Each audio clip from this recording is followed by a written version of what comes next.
Let there be light, light, light.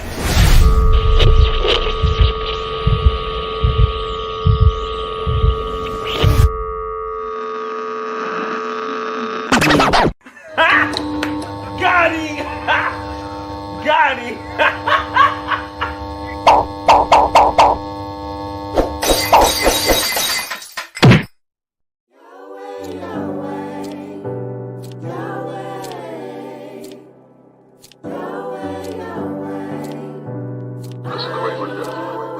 That's hush.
KS Radio Show, hosted by Alicio, aka KS.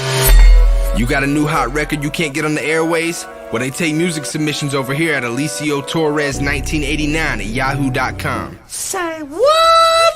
Alicio started the KS Radio Show in January 2016, and it is recorded live every Friday at 8 p.m. Eastern Time through www.blogtalkradio.com. Not only is the KS Radio Show the home of the most exclusive music and interviews, you can also give a birthday shout out to your homies. Happy birthday! Follow on Instagram and Twitter at KS Radio Show, or contact Alicio directly. His phone number is 513-370-4968. Alicio is down to interview anybody with a testimony, so get with it or get lost, get right or get left. Yeah. FRIENDS, miss me with them indirect boxes on the internet. I pass, don't never intersect. How you in the click, but you don't know me at all. All your shots get intercepted, so don't throw me the ball.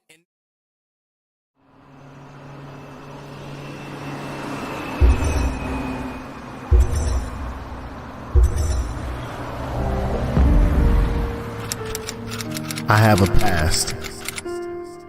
I've made mistakes. But even though I'm not perfect, I refuse to be defined by my failures. I'm proud of the changes that I made and the things that I've overcome. And if you knew what I had to go through in order to transform into the person that I am today, you wouldn't try to discard me. You would celebrate me.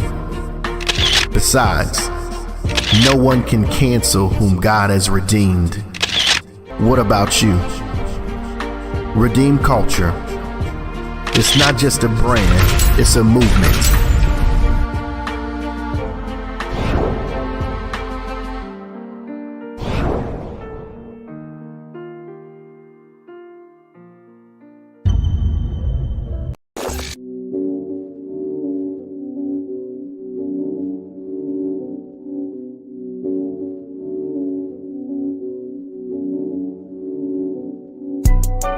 Sold out, boy, no refund.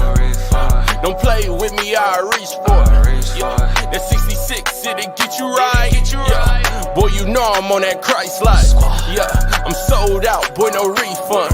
Yeah, don't play with me, I reach for it. Yeah, that 66, it'll get you right. Yeah, boy, you know I'm on that Christ life. Yeah, I don't really care what they gon' say, cause I'm rich up in my spirit, I need no bank. Tryna get to heaven, holy staircase, just so I can be 2 letters, that's okay. And lately I've been feeling like the bad guy. Dread swinging, boy, I can't keep a hair tie. Put that fire in your soul from the stovetop. Cool you down, make you chill, buddy, cause you need God. Why these Christian rappers wanna switch it up? The Great Commission's here, but they giving up. Light in my soul, yeah, I live it up. Learn what I've been through, boy, I've been tough. See me on the road all last year. I set some new goals, that was last year. Making change, cashier. I need all mine, bring the bag here. Yeah, I'm sold out, boy, no refund. Don't play with me, I reach for it. Yeah, that 66, it'll get you right. Yeah, boy, you know I'm on that Christ life. Yeah, I'm sold out, boy, no refund. Yeah, don't play with me, I reach for it. Yeah, that 66, it'll get you right. Yeah, boy, you know I'm on that Christ life. Why they mad? Shooting shots, pin it up the glass, get the bag. Go ahead, yeah, do the math. Woo. I be sliding with my woes, yeah, and I be praying for my foes. Here I go again, cold flow. Feel like Michigan, let me reminisce, ayy. Load the rim of 10, I'm the man with 10. Kill the old me, get rid of the sin, time to bury it, yeah. I found my salvation in the God of creation, yeah. This my motivation, I'll never let him take it, yeah. I found my salvation in the God of creation, yeah. This my motivation, I'll never let him take it, yeah. I'm sold out, boy, no refund. Don't play with me, I reach for it. Yeah, that 66, it'll get you right. Yeah, boy, you know I'm on that Christ life. Yeah, I'm sold out, boy, no refund. Yeah, don't play with me, I reach for it. Yeah, that 66, it'll get you right. Yeah, boy, you know I'm on that Christ life.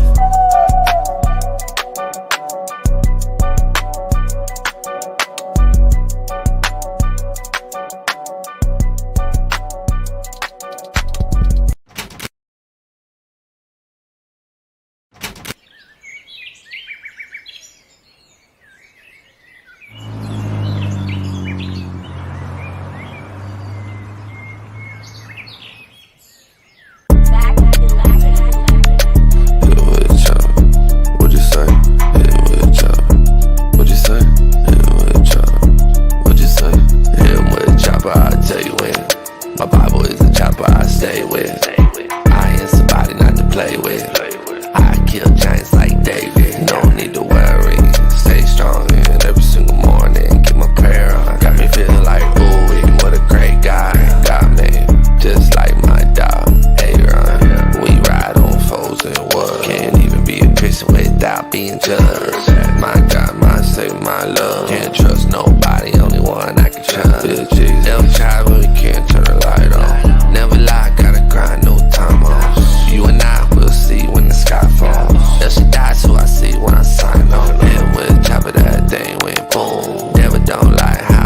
make moves. From the north side of the funk I grew. Gotta stay up like a late night move. Ain't fall out, but I can't lose. Give my pride while I rock my jewels. Niggas try to come, but I don't got room. Come inside, hit 'em with a 1-2. Tell me I might move. Meet me in the ring, might be a typhoon. Even Jesus when they see the I love. Jesus might ride, might see the light soon. When I wake up, see the daylight. Haters feel like Sunday, right? Late night in my prayer life. Gotta stay focused, my God, give the green light. Yeah, you ain't even see the life that I struggled with. You ain't even see the things I struggle with. Man, it only bring pain, had enough of it.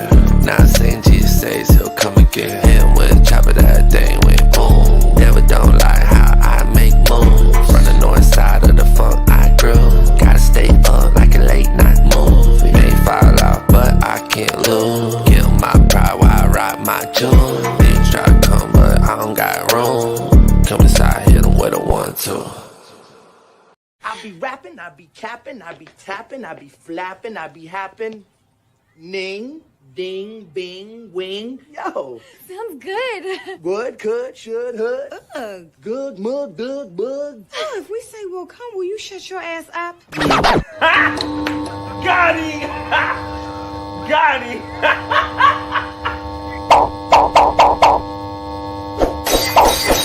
Okay, I'm reloaded. Hey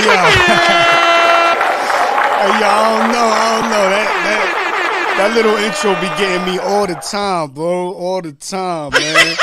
Hey yo, Lisho, man, we back again, bro. Back again, bro, man. December been filled up like since the middle of November. No cap. Anyway, man, glory to God for that. Happy holidays and Merry Christmas to you, bro. How was your Thanksgiving? How was your Christmas? I mean, good, man. Just chilling. I actually been focused on working on music right now.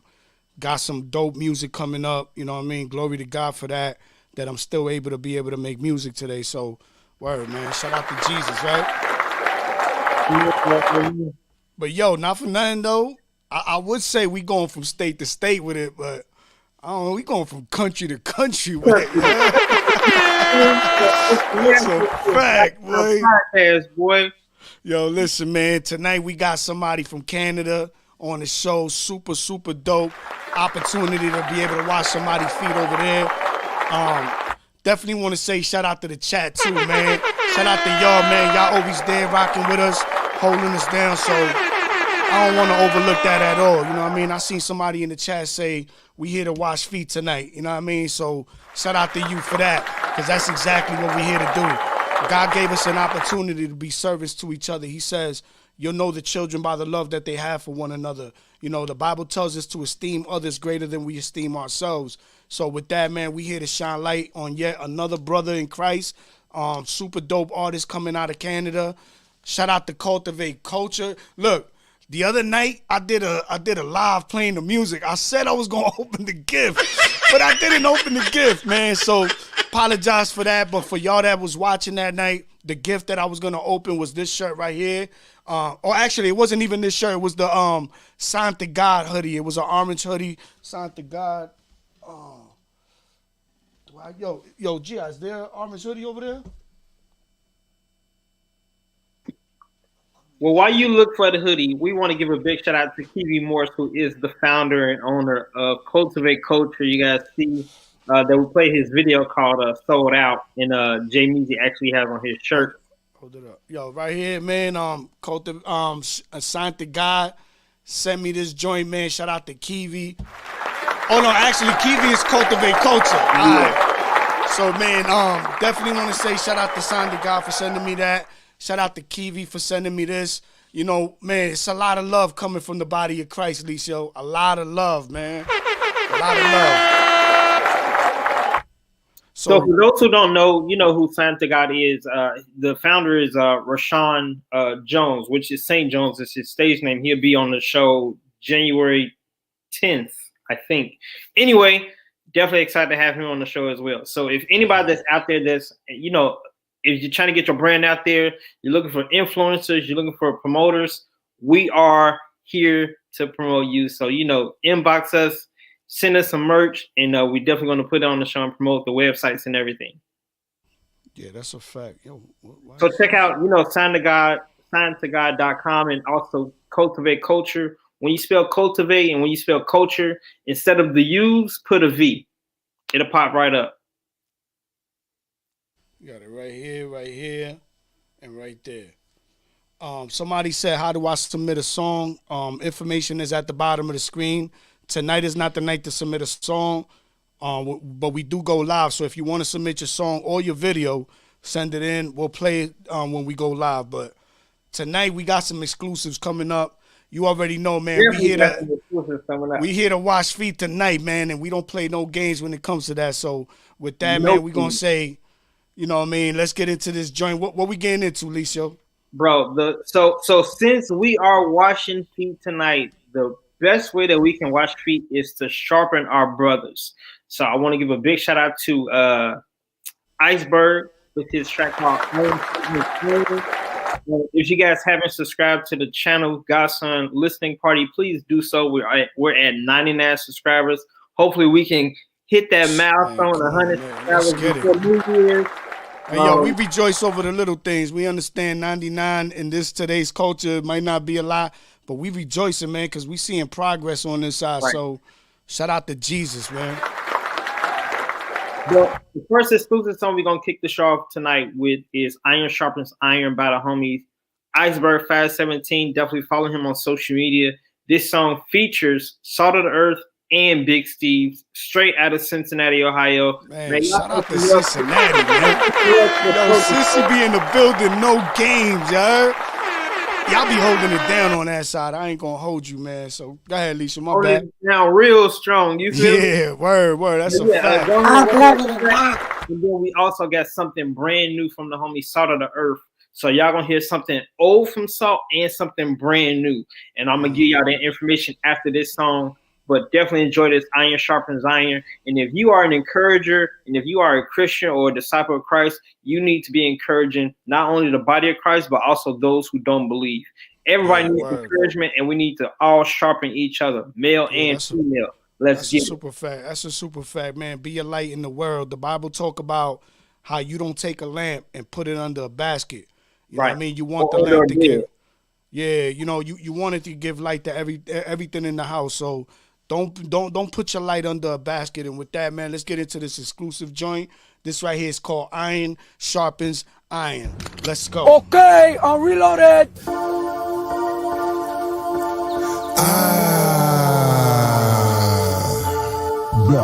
Hey, yo, everybody in the chat, let me know where you tapping in from, you heard?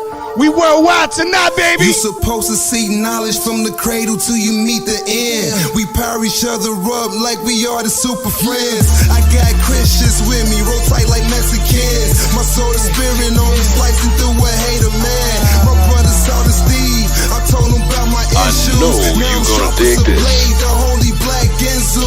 We expose ourselves, what we don't cover up. Like Tetris finding ways to build each other up.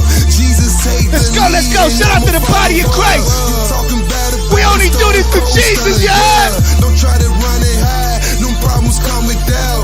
Come and holler at your boy. The wrinkles iron out. For those who live by faith and die by the Bible, they blocking blessings out here. Watch out for the title. Wait for sure, so always check the weather. We make each other better together. Newburgh, New York. Let's go. Brother to brother, we can make each other better. Iron sharpens iron. Strengthen ourselves as we follow Christ's life. Shout his name like a siren. Iron sharpens iron. Iron sharpens iron. Iron sharpens iron. Yeah, get it together. Iron sharpens iron. Hey, everybody in the chat, tap in. Let me know where you from. Yeah, making us better. Ambassador for Christ, homie, and a state true. Influence my environment. That's what the soul do. Get with my bird, light up your city. No brew, drilling with truth. Pull them out that fire. Corkscrew. Get it popping with the real. Pray for the fake acting. To see them walking truth. That's why my face are action. Catch me with some kingdom creatures living what we rapping. Who know they rights touching degree and that thing happen. Hold each other accountable in a real way. That we continue to walk like Jesus. No Kanye.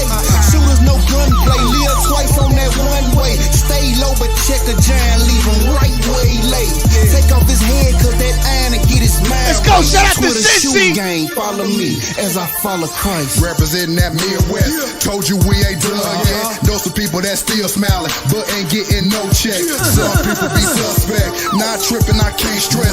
When people try to tell me how I'm supposed to dress. Let's go, let's go. Shout out to the body of Christ. We be coming street like the people on the wire. Know somebody that told me they just got fired. Praying for their situation, now they getting higher. God is the sheriff, guess I'm just a deputy. He gon' lay the law down when they disrespecting me. People wanna test me, Jesus be checking me, but I thank God I got some real people next to me. Gotta get right, don't get left. Why people so complex? Life is going by real fast like a Corvette. They call me Big Steve, I am not stressed, and they still tripping like a church with a smoking section. We can make each other better. Let's go, let's go. Shout out to the body of Christ. Strengthen ourselves as we follow Christ. Like shout his name like a siren. Iron sharp as iron. Iron sharp as iron. Iron sharp as iron. Yeah, I know you're gonna dig this. Iron sharp as iron. Iron sharp as iron. Iron sharp as iron. Yeah, making us better. Iron sharp as iron. Let's go, let's go. Shout out to the body, you heard? Everybody who tapped in on Facebook, come check us on YouTube.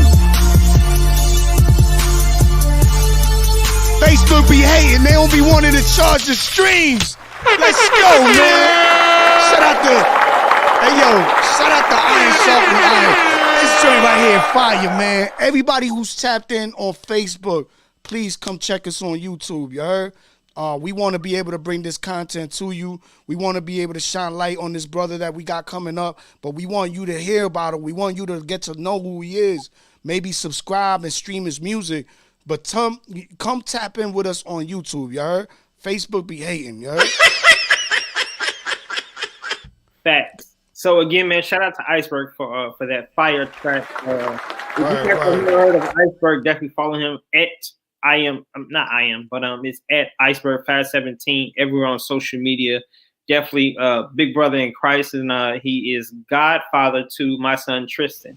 So I just want to shout out to Tristan too, though. Shout out to Tristan. Shout out to Tristan. So what we got next? We got Salt of the Earth, something new coming up. Something brand new, and when I say brand new, he literally just released it 2 days ago. So he released one song on Saturday, and then he released another song on Sunday. Well, Christmas Eve and Christmas Day. So if you guys have not heard the new tracks, this is definitely something new for you guys. Hopefully you guys want to enjoy it.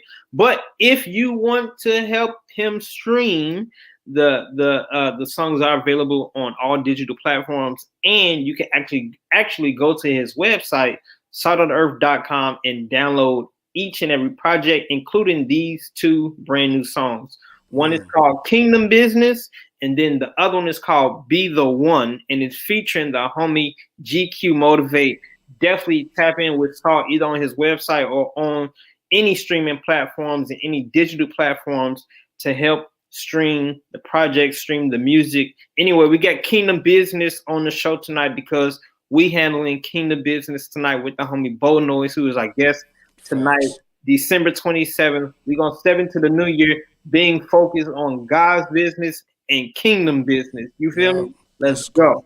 Yeah, man. Everybody who's in the chat, please, I need you to tap in. Let me know where you tapping in from so we can shout you out. We can shout out your city, you heard? Let's get into this right here. Kingdom Business, Salt of the Earth, Problem Child. Let's go, man. Okay, I'm reloaded. Yes, sir. Shout out to Salt of the Earth.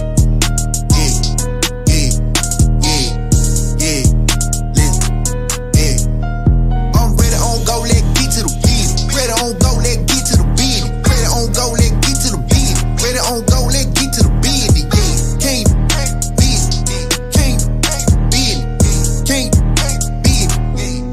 Can't big. God gave me the word and I sat down and listened. Pen in my pad and I wrote down the vision to give it my all. I'm ready, I'm with it, I'm ready on go, let's get to the business. Tried it my own way, but I had to pivot. Led by the flesh, but I had to kill it. Humble myself and repent it, let's get it. Humble myself and repent it, let's get it. Had to sit down and go learn a little bit more.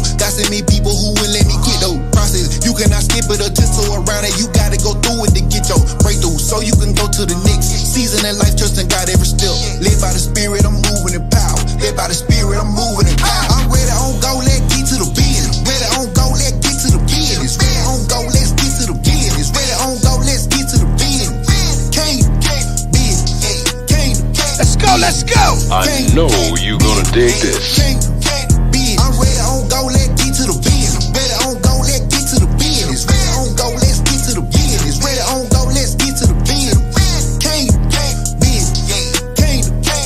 Hey yo, Salt don't be playing no games, you heard? Kingdom, big. The root of the problem, get to it today. If you living in torment and leaving today, teaching and preaching the gospel. When we do that, signs and wonder gon' follow. Miracles, healing, repentance. Angels is singing cause you coming back to the Father. Demons is hollering and leaving the name of Jesus cause you ain't got no other option. I realize but I be the one, yeah, I be the one that's showing the love of the Father. Yeah, I be the soul, yeah, I be the light in the world. They just getting darker. You, me, Lord, I surrender to you. Let's get it pop. I'm ready on go, let's get to the business. Ready on go, let's get to the business. Ready on go, let's get to the business. Ready on go, let's get to the business. Shout out to Shaw the Earth. Shout out to the whole one body, you heard? I'm ready on go, let's get to the business. Ready on go, let's get to the business. Ready on go, let's get to the business. Ready on go, let's get to the business.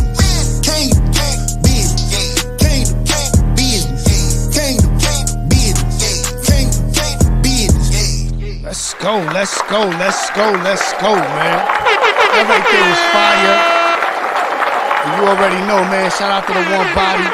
They always putting on for the kingdom, you heard? They don't play no games, man. Bro, I was 35 seconds into the song, and I was like, yep, let me go ahead and give him my $1.29. I bought it right from the website. Because I knew that we had to play it on the show because we had yo, to man. business, bro. Shout out to Salt, man. Appreciate you sending that in, allowing us to wash your feet tonight, Cuzzo. But with that, man, we going to get the show started. I'm going to bring Bold Noize into the building. Shout out. Let's go, let's go, let's go. Bold Noize checking in from Canada. Yo, we crossing country lines with this, boy. Yo, what up, son? What's going on with you out there in Canada, man? Bro, it is freezing. Wow. Wow. I know you had said they just shut you down at work or something. You lost like power or something, right? Yeah, bro. The whole power in the mall got completely knocked out. Man, that's crazy, man. I pray for the people out there that need that power. You heard? We know there's a lot of people with medical issues that depend on that power. So, Lord, right now we just come before you and we ask you to turn the lights on, Lord. Turn the lights on. Jesus. So, yo, man. Not only in Canada, but like on the East Coast and people in like Atlanta and Georgia, like they're like the temperature is so cold that like pipes are bursting. Like my mom's pipes bursted here in Ohio. Wow. So, you know, just pray for the power company to come out, the landlords and homeowners, they be able to get a hold of like some cheap plumbers to come out and do some quality work because without water we can't live, y'all. It's a fact. That's a super duper duper fact. You know what I mean? So come turn that water on, man. Bold Noize though, man. Welcome to the show, Cuzzo. Honored to have you on, bro. So for somebody like me, I ain't never been to Canada. You know what I mean? What was it like for you growing up in Canada? What's that like? For me growing up in Canada, it was dope. Predominantly because I feel like I got to experience a lot more of a little bit of a slower lifestyle growing up. So not having like, I grew up in the country. Like I grew up in the country. I'm a country boy through and through. The town I grew up in was like 600 people population. Wow. When I was a little older, we moved out to my dad's place, and that was like maybe a population of like 50, 60 people at the most, maybe. Wow, that's a house party. That's a house party. Yeah, bro. And hey, yo, he said 500-600 people. That's a club. And then you said 50 people. That's a house party. Yeah.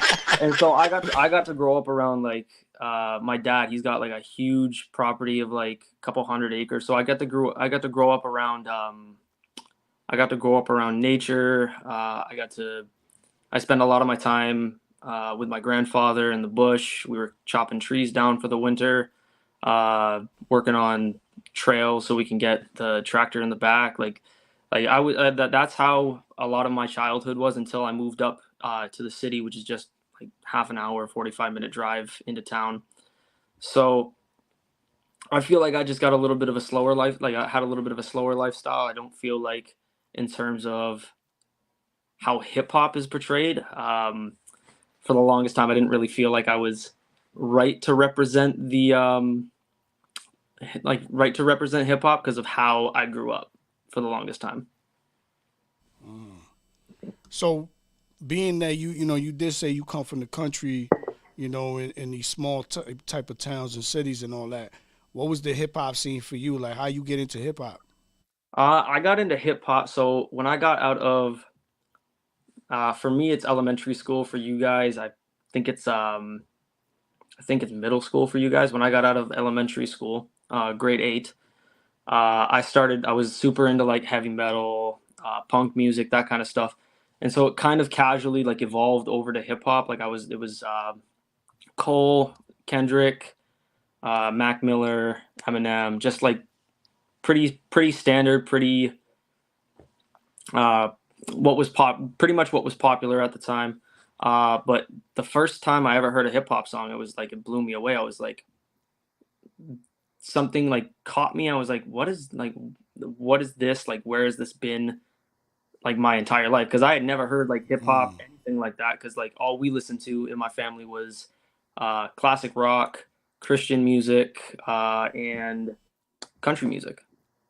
So getting thrown all of a sudden, like going into high school, getting thrown into that was a huge eye opener that there wasn't just this category of living in where I was living. That was the branch out to me. And once I heard it, I was just kind of infatuated with it for the first little bit. And then I started realizing, wait a minute, I actually really like this. Maybe I could do something with it. So I started music right around when I was 13 years old, and I've just been going since.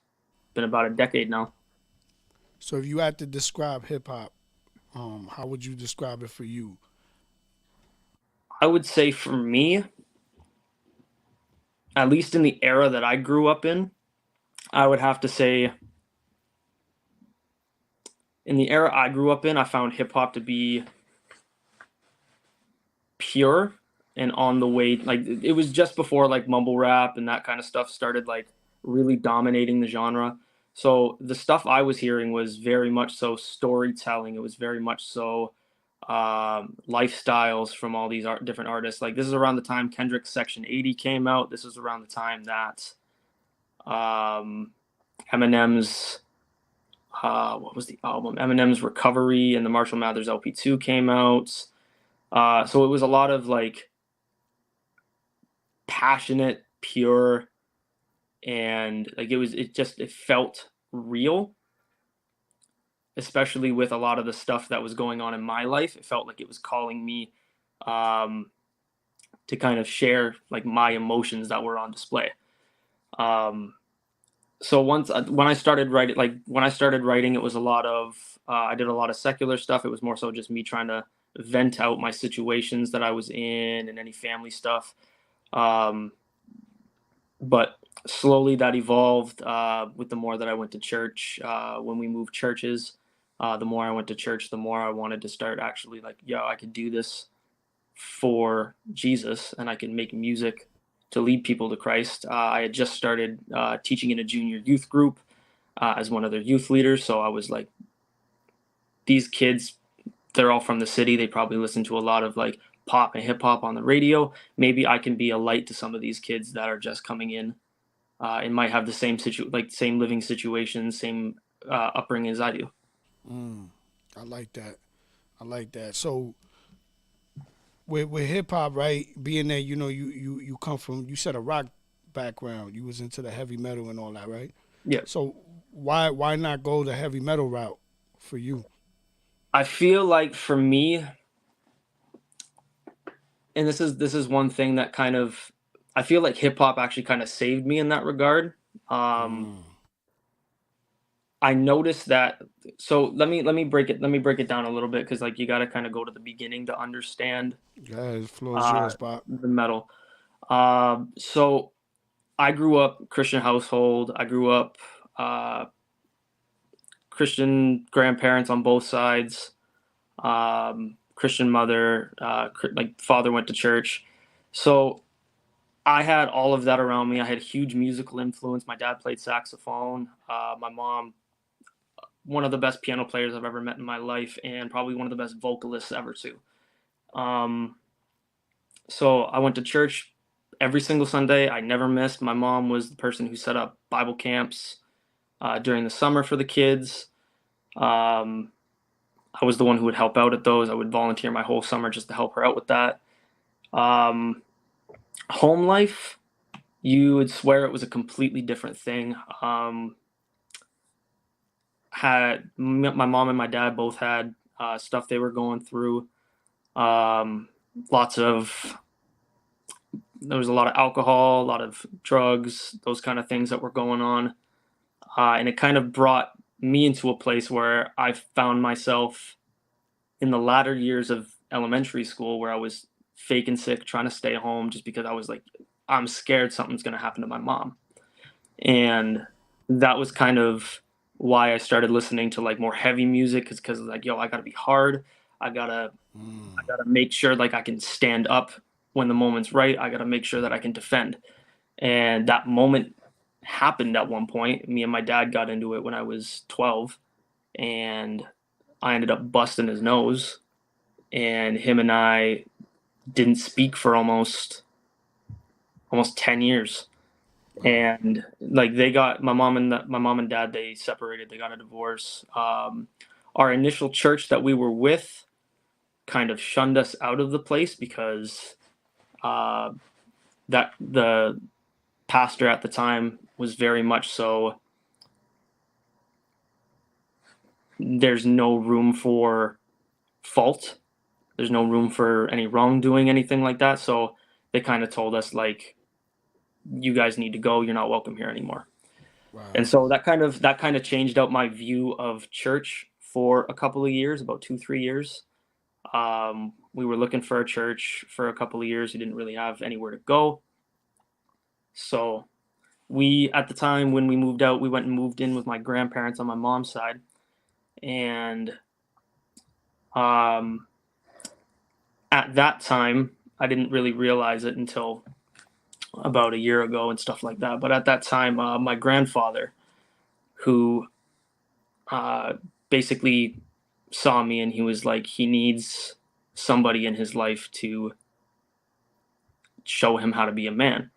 And so around that time, I was still listening to metal music, and even with my grandfather trying to like help me out and like kind of like show me the ways of how to be a man, I could still feel myself getting more and more and more and more angry because of the music I was listening to.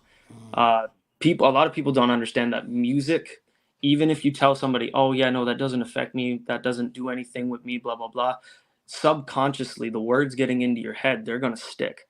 Those are going to, over time, affect who you are. Music can genuinely shape who you are. And especially in a young mind like mine, I was realizing that I was every second day coming home from school, I was getting into screaming matches with my sisters, my mom. I was leaving holes in walls when I was 12 years old. Like it was tough because I could see how I was affecting people, and I knew I didn't want to be like that, but I just, for some reason, I couldn't stop.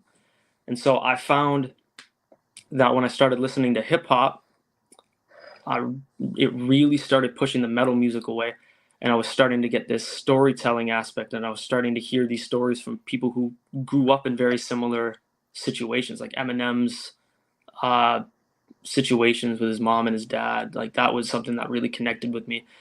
Eminem's not the healthiest person in the world to listen to, but like at the time, that was the environment I grew up in. I was like, yo, this is this is connecting to me. This is kind of something that I really want to grasp and understand more of.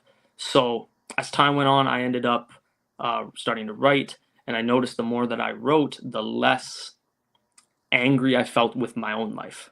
I started to feel a little bit more relieved, and I started to feel like this weight off my shoulders just started to come off.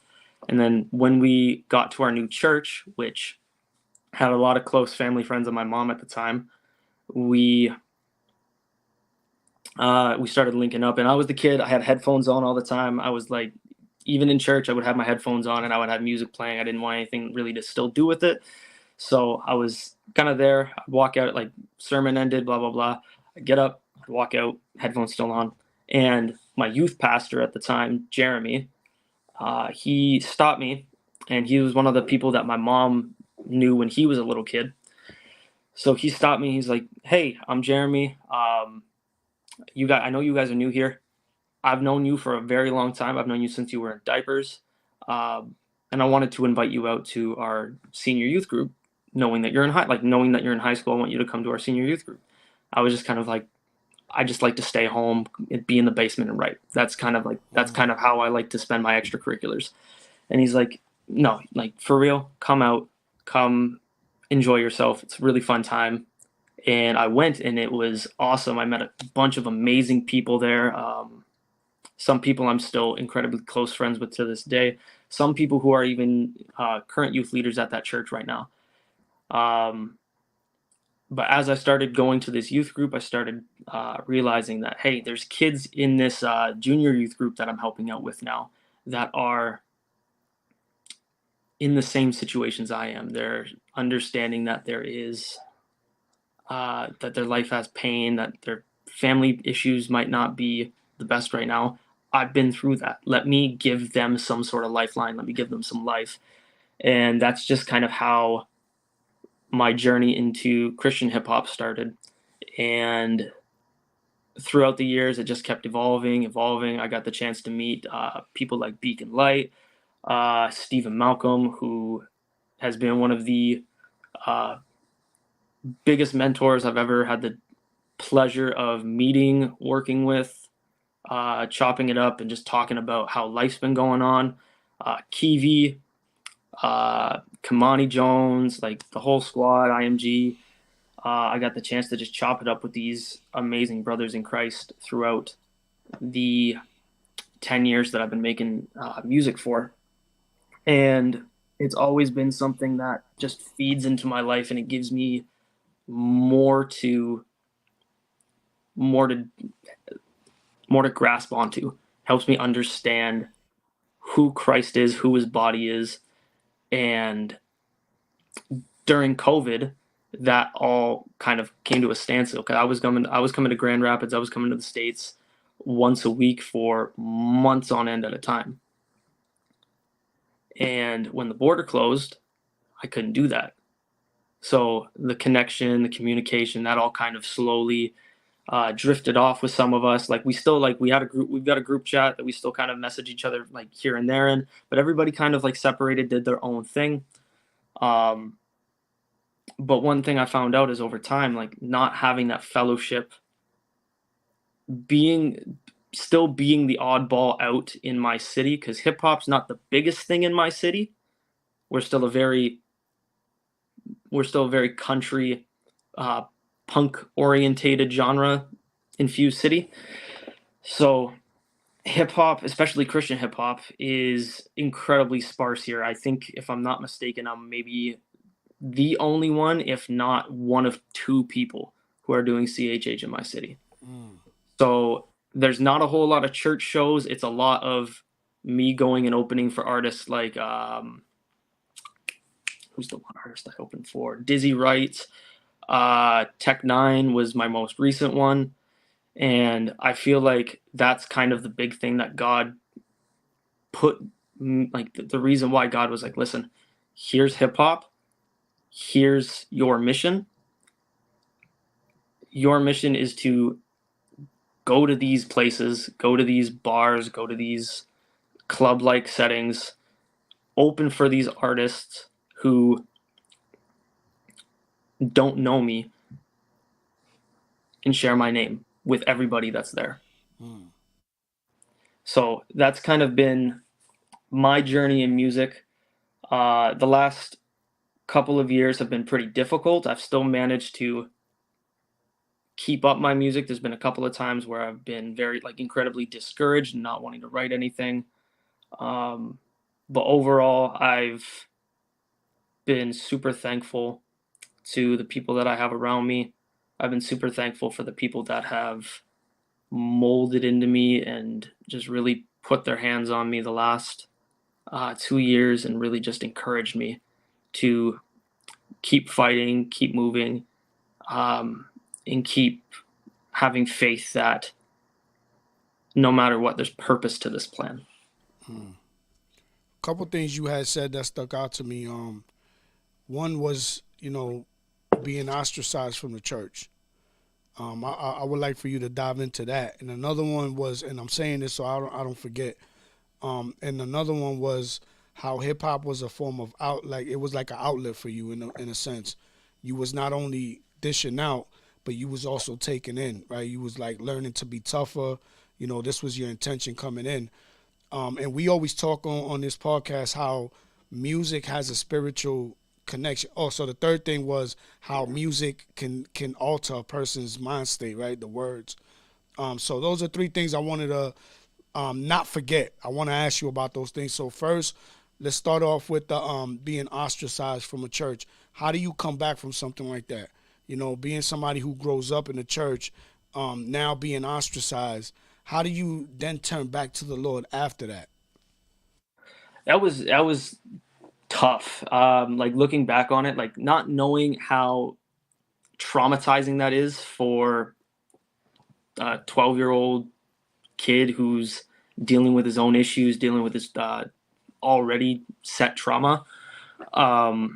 It was tough because it wasn't just me and my mom and my sisters. It was me, my mom, my sisters, and my grandparents on my mom's side, because they were both my grandparents on my mom's side were both very much so listen, there's certain things they were speaking out against things they didn't agree with in the church, which is 100% you are allowed as a person of faith, you are allowed to challenge those in leadership. Yeah, facts. And essentially, what was I forget what the pastor had said, but he said something about leaving the back door open so that if you wanted to leave, you can leave. And that really made my grandparents feel like the however many years they had gone to that church for at least a decade or two. And they just felt like it all came to a standstill. They were like, we don't even understand why this is going on. And so they were ostracized from the church as well. And so not realizing how traumatic that was, I look back and I feel like for the longest time, I looked at it and I always had for at least a few years going into our new church, I had at least 1 foot out the door at all times, mentally. I was always semi okay, here's the church. I'm going to be right here. I'm not going to be right here with it, but let's keep a distance. We'll be in there, but we're going to be emotionally separated from it. We'll keep my emotional safety barrier, keeping up that wall. Exactly. And the dope part keeping that back door open, right? Exactly. And the biggest thing that kind of showed me that not all churches are dangerous. There's some churches, there's some people that are just there to love you and mold into you and put their hands on you and just help you out. And that's what I got from there's a church in Grand Rapids called the Edge Urban Fellowship. Yeah, and shout out to the Edge, man. I keep hearing about that church. I gotta go visit, man. Man, when I the first time I went to GR was one of the first times I went to GR was that was the first time I had met a lot of them in person. I had met Steven, I had met Mark, I had met Beacon, but the rest of them, Peasy, Kiwi, the rest of those guys, PE, the moment I stepped in that church, it was welcoming all at once. There was no, oh, this kid is he's a young kid from Canada. Like there was none of that. It was just welcome. What's going on in your life? What can we pray for you for? And I was like, man, this is awesome. And so PE for the longest time, he was just every time I had a question, every time I like was struggling with something, he would immediately be like, yo, let's chop it up. Hit me up this day and we'll talk about it. Like no questions.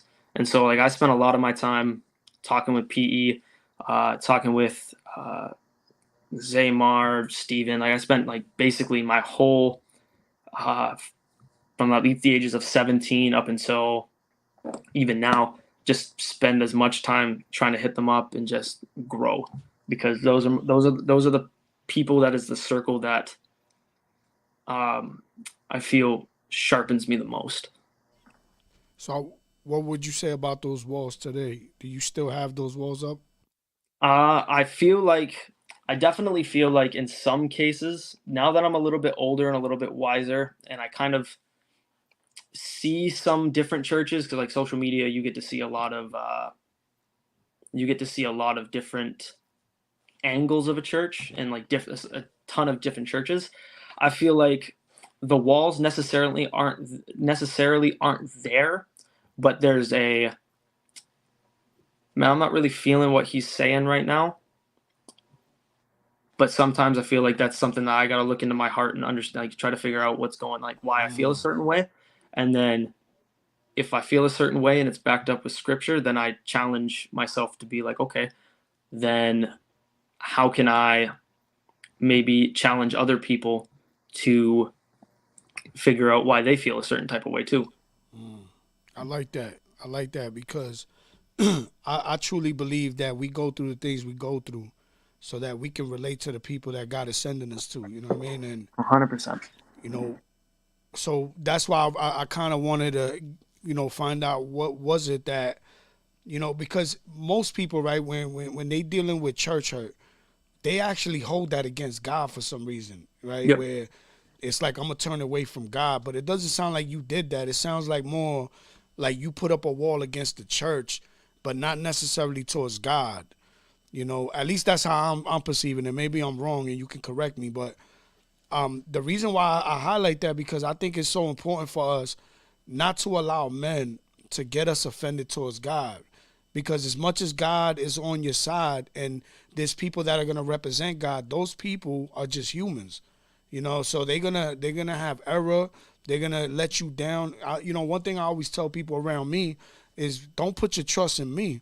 Because as much as I love you, as much as I'm going to rock with you, I promise you there's going to be a day that I'm going to let you down. You're going to hold me to a standard that I'm not going to be able to fulfill. And if you're putting everything on that, like, oh, I love Meezy, he's a man of God, this is why I believe in God. If that's what you're doing, then you're setting yourself up for failure. So why wasn't that with you? What was it about your relationship with God, that even though you went through the church hurt, you were still, you know what I mean? Like you still ended up in Grand Rapids, like you still moving and you trying to do what you do. I feel like a big part of that was because of my grandfather. The man was one of the, it's hard to describe him. So my grandfather, for the longest time, I don't even know how long he had been a Christian for. I'm assuming he had been a Christian like from the womb until he passed.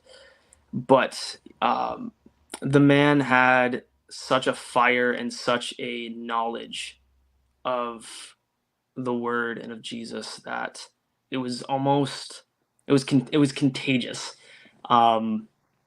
He never shout out to grandpops. Shout out to grandpops holding it down, doing what God called him to do. He never once, at least from what I had seen, he had never once blamed God for what had happened in the church. He had never once blamed God for anything that had happened to us kids.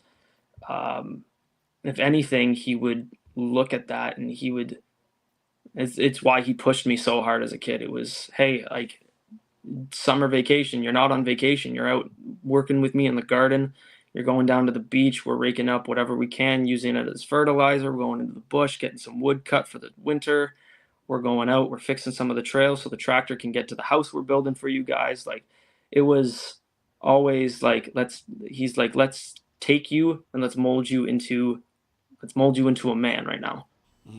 And I will forever, like, at the time I didn't understand why I was being pushed so hard. Like, I would have days where it's like I was moving rocks and my hands were just like they were on fire. I'd take my gloves off and I had blisters that would bleed everywhere all the time, and I'd be like, man, why is my grandfather pushing me so hard? Like, all I need to do is like have somebody to go easy on me.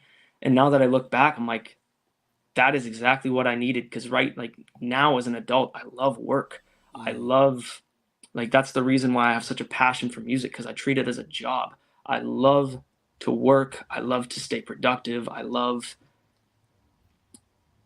what, if I am breathing, I'm here to have a purpose and serve. And that is one thing that, so another big thing about my grandpa is he was also in the missions field. He not only did prison ministry over in Russia for I don't know how many years, but the man did. He would go to prisons in Russia. He'd go to like gulags, that kind of stuff. Right. And he would spread the gospel to those who were in jail. But when he stopped doing that, when he came home and he felt he was too old to do it anymore, he started doing ministry within rehab centers. There's a Christian rehab center we had for a long time called Teen Challenge North, and essentially that is a Christian-based Shout out rehab. to Teen Challenge, man. Teen Challenge out here changing lives for real. Word. Shout out to Teen Challenge. And we had like the people that he would talk to and he would serve. It was incredible, because like some of these people were from like Toronto, Mississauga, bigger cities down south in Canada.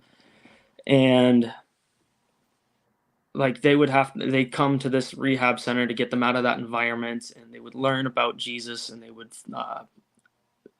would be put into this program that's all they learned, is they learned how to trust Jesus.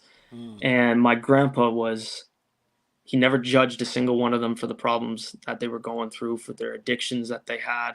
This man walked by each and every single one of them with more love than I have ever seen another man give to anybody. And I can only imagine what that was like in Russia when he was doing that. And so that inspired me to want to be at least half the light that this man was. And for me, going back on that question about like why I don't feel like I didn't blame God for anything, is because I was too young to really understand what had happened. Like, yeah, I was more so like, why did they kick my grandparents and my mom out of the church? I didn't really, like, I was just one of the kids that went to the church. I was like, oh yeah, I'm a kid, I don't really matter at the church, whatever. I didn't really start having questions about my faith and my character overall until my grandfather was diagnosed with cancer. And that was when I really started. This was around COVID. And that's when I kind of really started going, like, this man has done nothing but serve his entire life. And this man has done nothing but give absolutely everything he has to loving people, loving Jesus, and spreading his word. And this man now has a tumor that doesn't allow him to process his words or things that he's trying to get across. The man had the biggest vocabulary. The man could quote scripture front and back blindfolded. The man could speak English, Russian, I don't know how many, a couple other languages to my knowledge. And just like that, it was gone. He couldn't do anything like that. So I spent a lot of time during COVID more so just looking at myself and questioning God, like, why would you do this? He was your perfect servant. He was, to me, he was perfect. Yeah, he was a man, he had his flaws, but So when for you me, say, God, why would you do this? What do you mean by that? I think for me, I was, when I got the news he had cancer, I was kind of like, oh, it's cancer, we can catch it in time. But when we caught it, it was stage 4, so it was pretty much irreversible. And so I was just kind of like, is this really how the man that I've looked up to so much, is this really how his journey ends? Is this really how his walk ends?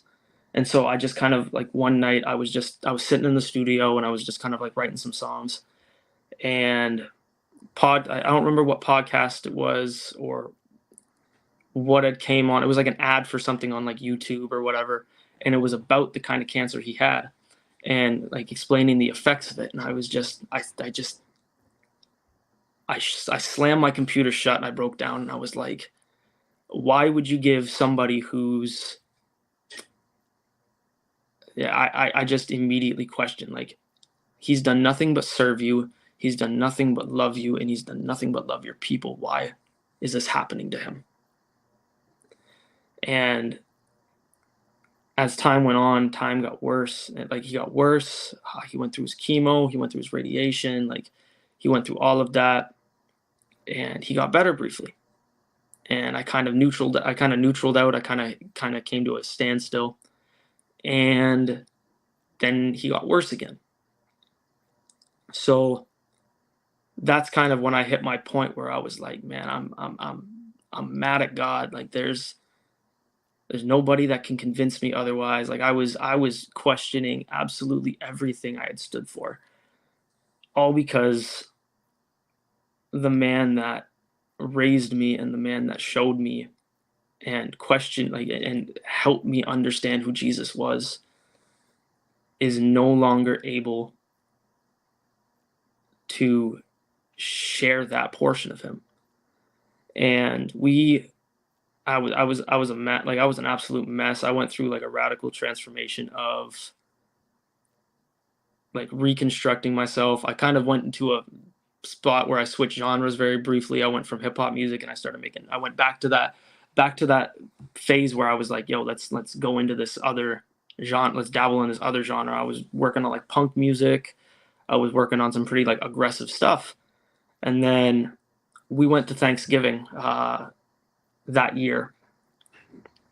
And I'm sitting there, and I had been the one to kind of like carry the mantle for like praying for food, like praying for the meal and everything like that. Cause that's something we do, is we sit down before every single meal. We pray together as a family, and we don't just bless the food. We pray about a lot. Like, it's a full blown, like, we connect as a family and we pray for each other. We pray for the food, and we pray that Jesus just makes us better.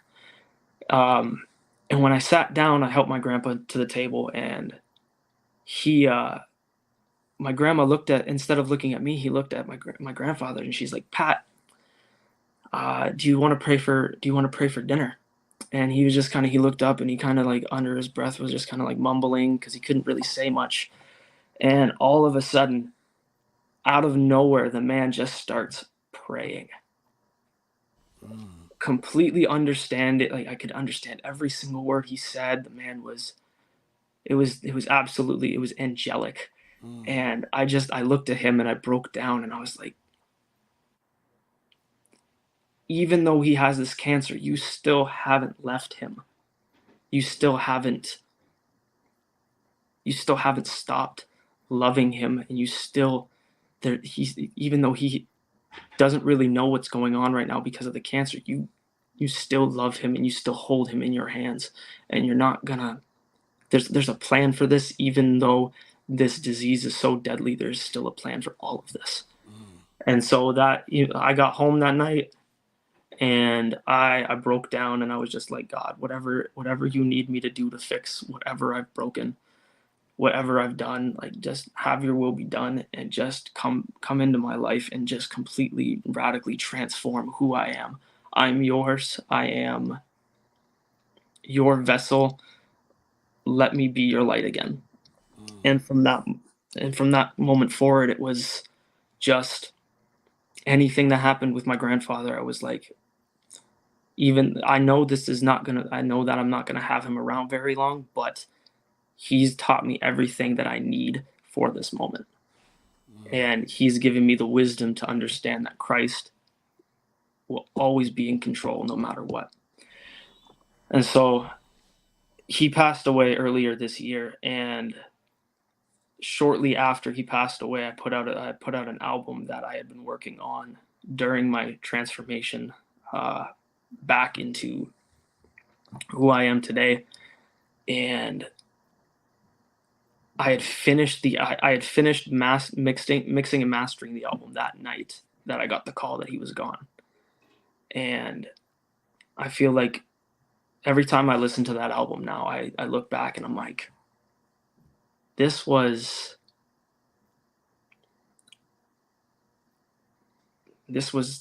supposed to happen for me to understand that even though he's still not with me, his legacy and his understanding of Christ is carried on through me.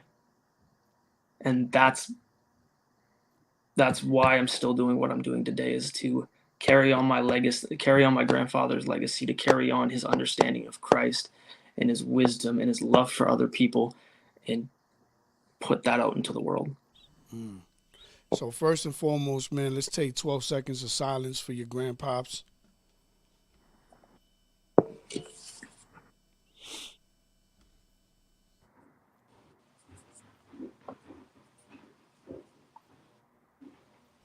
Yeah, shout out to grandpops. You know, hearing the story about your grandpops, I can't help but notice how, you know, no matter what he went through, he stood firm on what it is that he believed in, you know, and that represented something to you. Even though you was feeling emotional about whatever was going on, you know, the fact that your grandpops was still standing firm, I believe that preached a lot to you, more than probably a sermon could, right? It was a demonstration of his belief and his faithfulness for God that, you know, I could probably say, and I'll be probably willing to say that your upbringing and having your grandpops in your life is probably why being kicked out of the church didn't offend your relationship with God. I could see how you would start to question God with your grandpops, but what I'm saying is your grandpops represented this solid foundation of who God was, right? And again, man, shout out to your grandpops for that.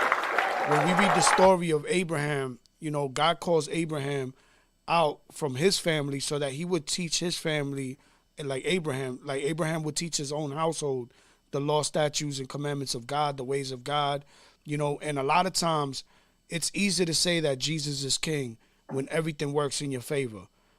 It's when the things don't work in your favor and you still choose to say Jesus is king that there's some glory there, right? Like me, I'm in a wheelchair, been in a wheelchair for the last 9 years, and it's a little bit, I like to think at least that it's a little bit different when I say Jesus is king versus, you know, my boy that's with me that's on his feet, got a good job, and he say Jesus king. Maybe not to everybody, but I know there's certain people that would probably listen more to me than to my boy. Now, my boy loves Jesus, right? But what I'm saying is that it's in our tough times, what we choose to stand on is what speaks louder than any Bible verse that we can quote, any amount of times that we can show up to a church. It's when things are not going your way. Who do you serve? You know what I mean? Who are you faithful to? And I believe it's so important for fathers, grandfathers, you know, people out there with families to represent who God is, but not only just quoting verses, in a lifestyle, the way that you live, the way you make your decisions, the way you respond to people should always be something that represents God, because we never know who's watching. You know what I mean? And, you know, thankfully, you know, your grandpops was so solid that his own grandson was watching him the whole time. You know what I mean? So that when things started getting crazy on his side, he had like a point of reference to go back to. You know what I mean? Yep. So again, man, shout out to your grandpops. You know, yeah, man, shout out to grandpops, man. I think he was a dope example, not only for you, but just even for us hearing the story. Because it's so, you know, so often I see, you know, people lose faith because of whatever trials they go through, you know, and even you was being honest and transparent about it when you like, yo, seeing my grandpops go through it had me questioning God, right? So way too often we see that happening, you know, so it's a breath of fresh air when we do find people going through, you know, some of the worst times in life after they've been nothing but servants and still say Jesus is king. You know what I mean? Thanks. Like, word, man. Shout out to grandpops. Go ahead, Licio, man. I know, you know, you've been sitting there patiently waiting for your time to blow. So, Bo Noize, I knew about your grandfather passing away. I remember seeing your post, and I can't remember what I said, but I do remember going into my prayer closet after seeing that post, after reading it, and I can tell how influential he was to you. I didn't know, you know, like the upbringing and everything, but I knew that he was a very important factor in your season where you were. And I remember saying that prayer over you while in my prayer closet. So I'm glad I had a chance tonight to hear, you know, the full story, full circle. You know, cancer can be devastating for everybody. My uncle is, I think he just turned 70, I think, this past December. And I want to say he beat cancer through leukemia and everything. So, you know, cancer has, you know, some daily aspects of it, and then there's some people who come out victorious, and those are the people that we want to, I guess, congratulate. And the fact that your grandfather was going through everything that he was going through on a personal level, and still being there for you, whether he could talk or, you know, just you remembering all the things that he did with you growing up, man. Again, those memories will be something that you hold forever. And when you have your kids, you can tell them about, you know, the things that you and your grandfather did, and, you know, what shaped you to the man that you are today. Yeah, word. Facts. I agree with that. I agree. So there was two other questions I wanted to focus on, but let's get into some music, because this is the GodSon listening party. So what do we got up? What we got on deck right now, Alicia? So he got this song called "Bring the War," and you know, with everything that happened with your grandfather, and you still being here fighting for the faith, still putting out music despite, you know, those short periods that you took away from music and you didn't want to have nothing to do with music. You're back now, putting your foot on Satan's neck, letting him know that you're about the kingdom business because your grandfather, you know, instilled that in you, and that you are now a workhorse. So I think it's only fitting that, you know, Satan wants to do this to my grandfather, so now he got to get a black eye. Big fact. Yeah, I like that. So for the people watching, information is at the bottom of the screen. You know what we say here, take one hand and watch the other. Both hands go watch the whole body, man. So go share something, support something, subscribe to something, or even stream his music. You know, that goes a long way. So into the bro, you know what I mean? So information at the bottom of the screen. We're going to get into this joint right here called Bring the War. Let's get it. Okay, I'm reloaded.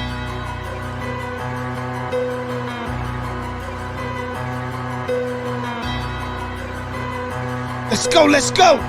Shout out to Bo Noize. Ain't no fear, man, time to go off. Always kept it real, time to show off.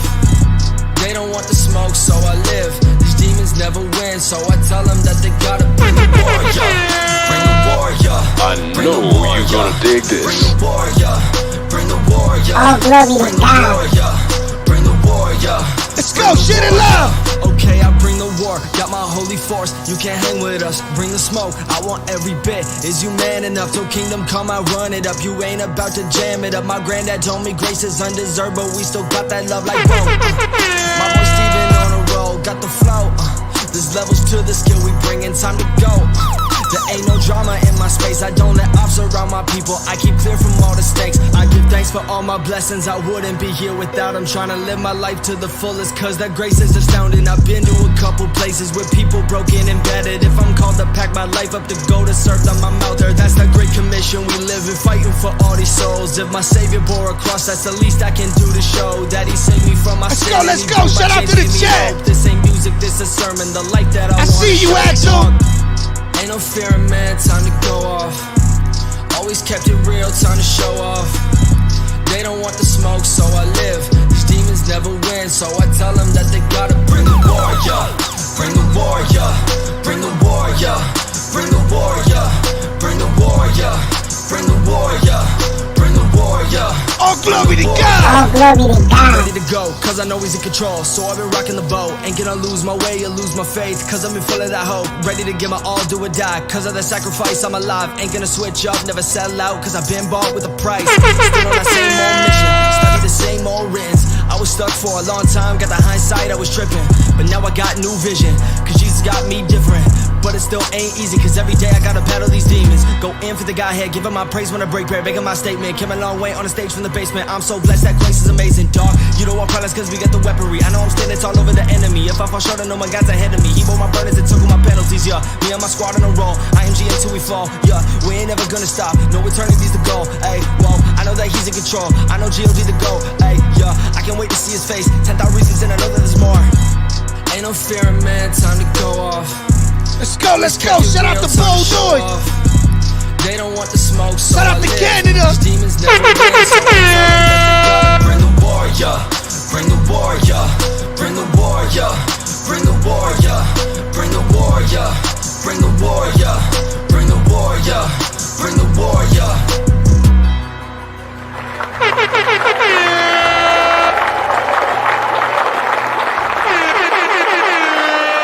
I like that. Yo, Licio, take over for a quick second, man. I gotta handle something real quick. Hey, man, I just want to let out a PSA real quick, man. If y'all don't know who Bull Noize is, if that's your first time hearing his track, man, y'all just strap in, because he got more music on the way. He got a project dropping soon, and he's dropped plenty of projects in the past. So if you guys haven't streamed his music already, please do so. I want to say for the better half of 2.5 years before COVID, I've been a fan of your music, and I'm glad to have you on the show tonight, bro. Thank you, bro. That means a lot. So you know, with us as humans, we never understand why God, you know, took our family member or took someone that we was close to, could be a pet or, you know, a relative or a family or a family member or a friend.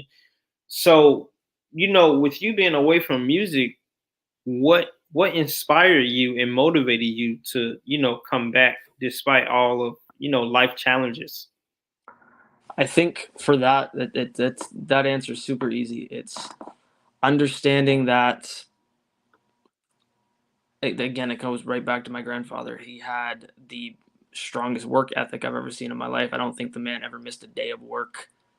Unless it was even on Sunday. Sometimes he would go to church. He would come home. He would tend to the garden, come back inside, have lunch, and then go back out. The man was one of the hardest workers I've ever met in my life. And I think for me, when I finally understood that that God still had this favor on my grandfather, even through his sickness, I looked at that and I was like, even though he might not understand what's going on in my life, he wouldn't want me to stop doing what I love doing. He wouldn't want me to quit losing. He wouldn't want me to quit when I have this ability to do something and do it incredibly well. Amen. I don't know who is her name, Delaney Holgate. Did I pronounce it right? I don't know who that is, but she's been tapped in since the beginning. We want to say we appreciate you, Delaney, for watching live tonight, as well as Regina, who is our good friend Gina. We played some music from Salt earlier. Shout out to him. He just tapped in.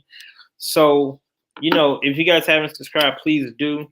Bold Noise, when I approached you with this opportunity to be on the GodSon listening party tonight, what was your first reaction, and why did you say yes about being a guest? I thought it was dope. I love having any opportunity to just chop it up with uh, people who have listened to my music, have kind of like been on this journey with me.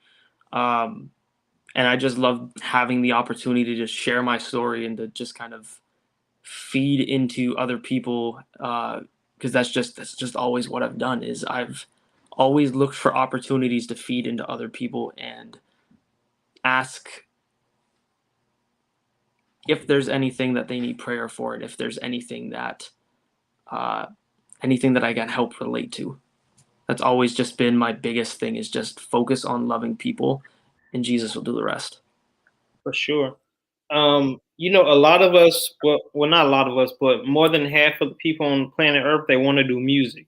So, but some people are not.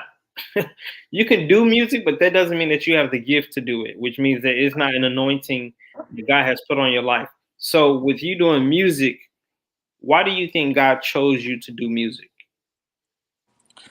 I feel like it was one of those things that growing up, like I had said prior, my dad, he played saxophone, high school, college. He played saxophone for one of the churches we attended.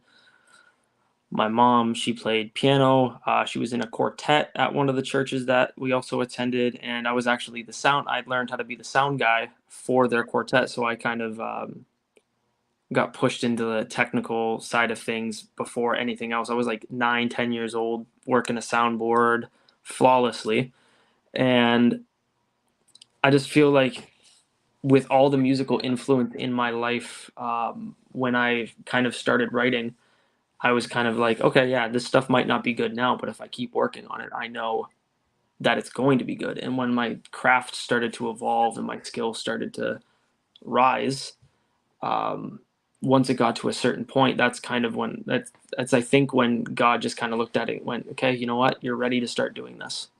You're ready to start pursuing this for me and for my kingdom, and that's how it's going to be. And so when I heard that call, when I started helping out with the junior youth group, that's just kind of when I was like, I want to do this seriously. This is what I want to do for the rest of my life. I know that if I continue to do this, one, I'll be super, super good at it.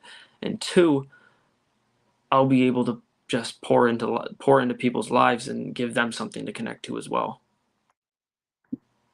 Now, with you touching, thousands, millions of lives, on these digital platforms with your music, what is the greatest? Okay, how can I ask this? What is the best feedback that you have ever received from either an album or a single? I feel like the best in terms of like feedback that has given somebody hope to continue going. Like I've gotten tons of feedback that's been like, oh yeah, this is great music, awesome song. Like this is probably one of the best songs the city has put out. Like I've gotten tons of feedback from hundreds, thousands of people that have just been like, yeah, we love your music. We love this message. It's awesome. I think the one person that I remember this absolutely vividly. This was my first show back from when COVID had everything shut down. So this is actually this past, I'm trying to remember, sometime in the last it was 2021, 2022, somewhere in that gap. I had just finished my set, and somebody that I had worked on music with in the past, one of the other hip hop artists in the city,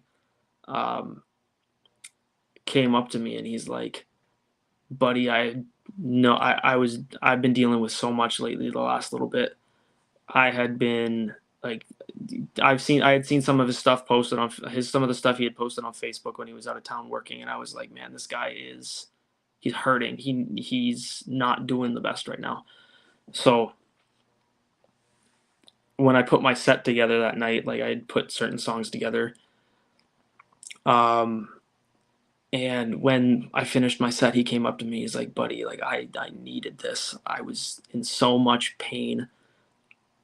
I missed I'd missed my family for so long. I had missed the people that I normally around, and I am just miserable right now. And you gave me some hope to continue going and to keep moving and to keep loving people and to keep fighting for my family. And I was like, man, that's got to be one of the dopest things I've ever heard, ever, in terms of what I had done for somebody through my music. Wow. Yeah, that's powerful. If for those who are watching, you see us, grinding, you see us, doing shows, but you have no idea what's going on in our real life. so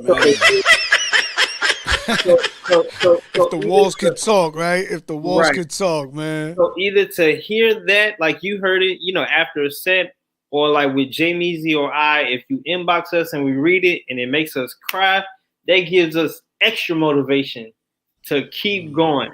Not only to know that God is, proud of us in any kind of aspect, but to hear that it touched you in a way, yeah, that's even more encouragement to keep us going strong. Yeah, facts. There was something that you had said earlier, and maybe this could be a little segue into, this conversation that we've been having on the podcast. But you said, words have the ability to change. Like, certain type of music have the ability to put you in that type of space, that negative space and all of that. Elaborate a little bit on that, and then elaborate on that first. So when I was growing up, like I was listening to a lot of like metal, like death metal. Like it was like the really heavy like scream riffs, drums that had like 50 kick patterns within the span of like a minute and a half, and then punk music, which was like Blink-182 and some like really really edgy early 2000s punk bands. Not the healthiest kind of music for a kid growing up, who didn't have the best upbringing in his early teen years. So those kind of things, like I was listening to bands that were like basically like there was a lot of it was basically a lot of damnation and a lot of evil.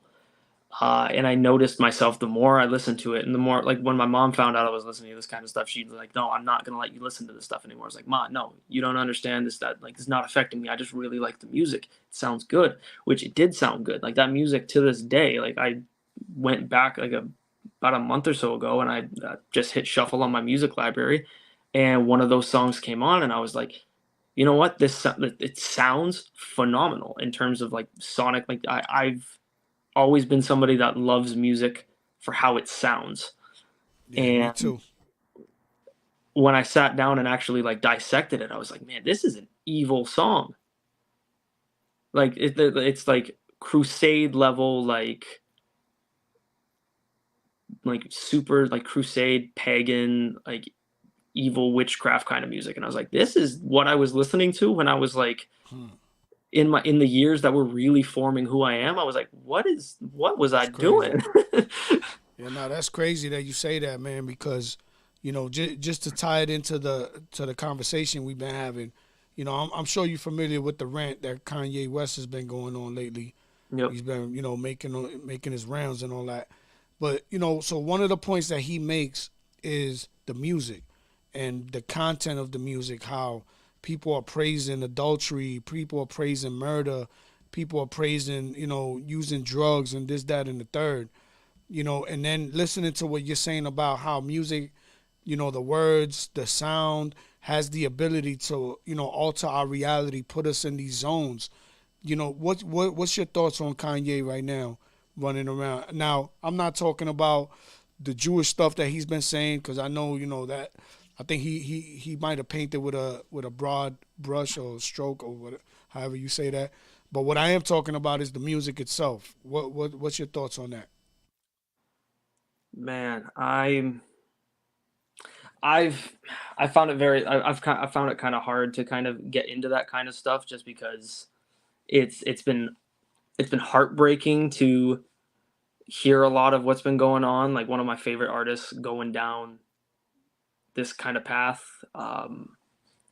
And like I went when Kanye came out with Jesus is King, like I was in comment sections on my Facebook, man. I was like I was defending the guy like I knew the guy, because like it was this man had changed, like he converted his life over to Jesus and like gave it all to him, and he came out with this really, really good body of work. Jesus is King is still one of my favorite pieces to this day.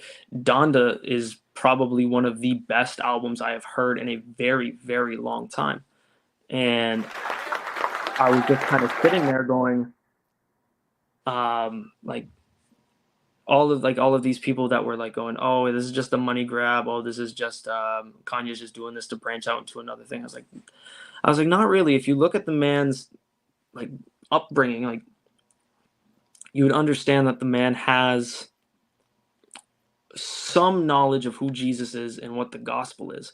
But seeing this like transformation, it was almost radical to see the transformation. And I was kind of like, I had made a track, and I had shared it for a little bit. But I was just kind of like, the biggest thing for me was like, take the plank out of your own eye before you pull the speck out of somebody else's. But with everything going on, it's like, it's very hard for me to kind of see that, because like that was kind of like, in terms of like the fall of,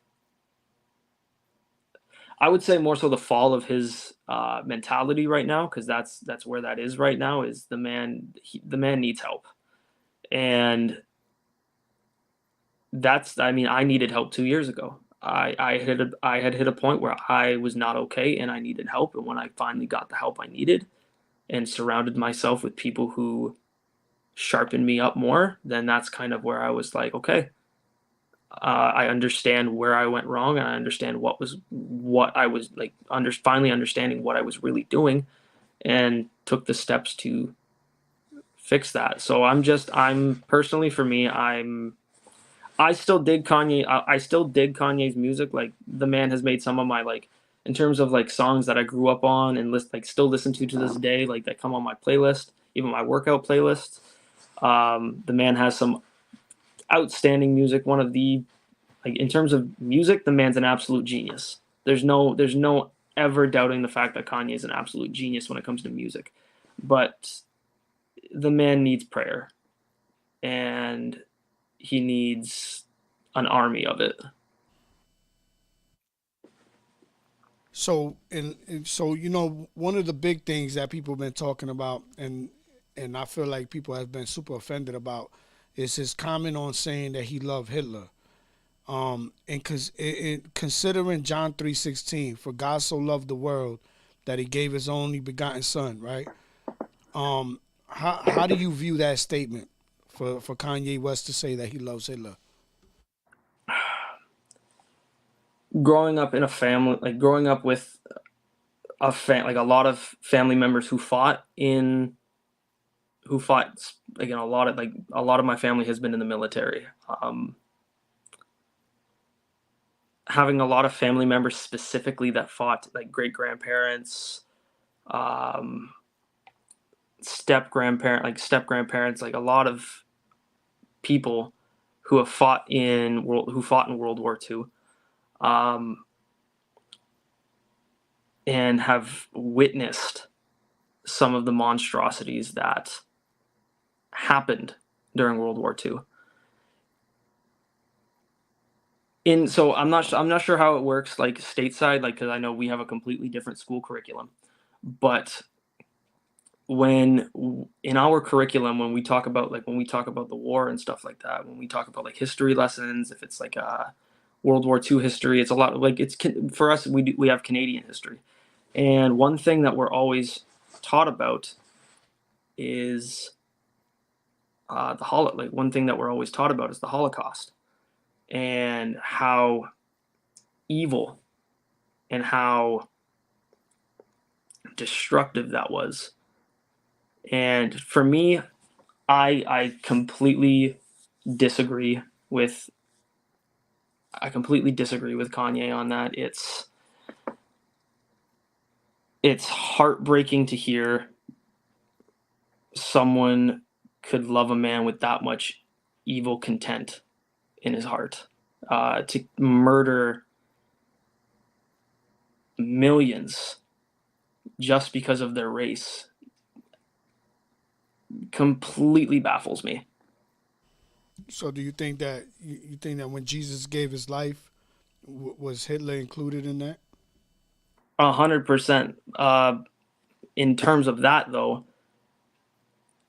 we are all given a choice on whether or not to follow Jesus. And from what we've seen in history, it's very obvious that's not the route. And so I don't think we should be celebrated. I don't think it's something to celebrate when a man murders a massive quantity of a race of people. So was Kanye West celebrating the murder, or was he saying that, he loves Hitler? In terms of that, I don't know what Kanye was thinking, but at the same time, I don't think, regardless, we should be celebrating somebody like Hitler. Period. Okay, I respect that. What's your thoughts, Licio? I don't have any thoughts. Well, for me, we all gonna have different opinions, and that's why we're the body of Christ, and we reason with each other and all of that, right? Like, we all agree that without Christ, neither one of us is justified, right? But if I had to give my opinion on, yes, I agree. Hitler, all the things he did, those atrocities, Holocaust, I don't agree with none of that. You know what I mean? That was all evil. But when I'm thinking about just in my own personal life, some of the things that I've done in my own life, that nobody has ever seen, so nobody could report on it. You know what I mean? And to think that God will still step into my life, I kind of understand what Kanye West is saying about, he loves Hitler, because if we're being honest, the scripture says, as much as depends on us, live at peace with all men. Bless those who curse you, all of that, right? So God is calling us to a place of representing his love. For God so loved the world that he gave his only begotten son. And it says that God demonstrated his own love, that while men were still sinners, Christ died for them. And so in through that lens, I could see where Kanye West would say, I love Hitler.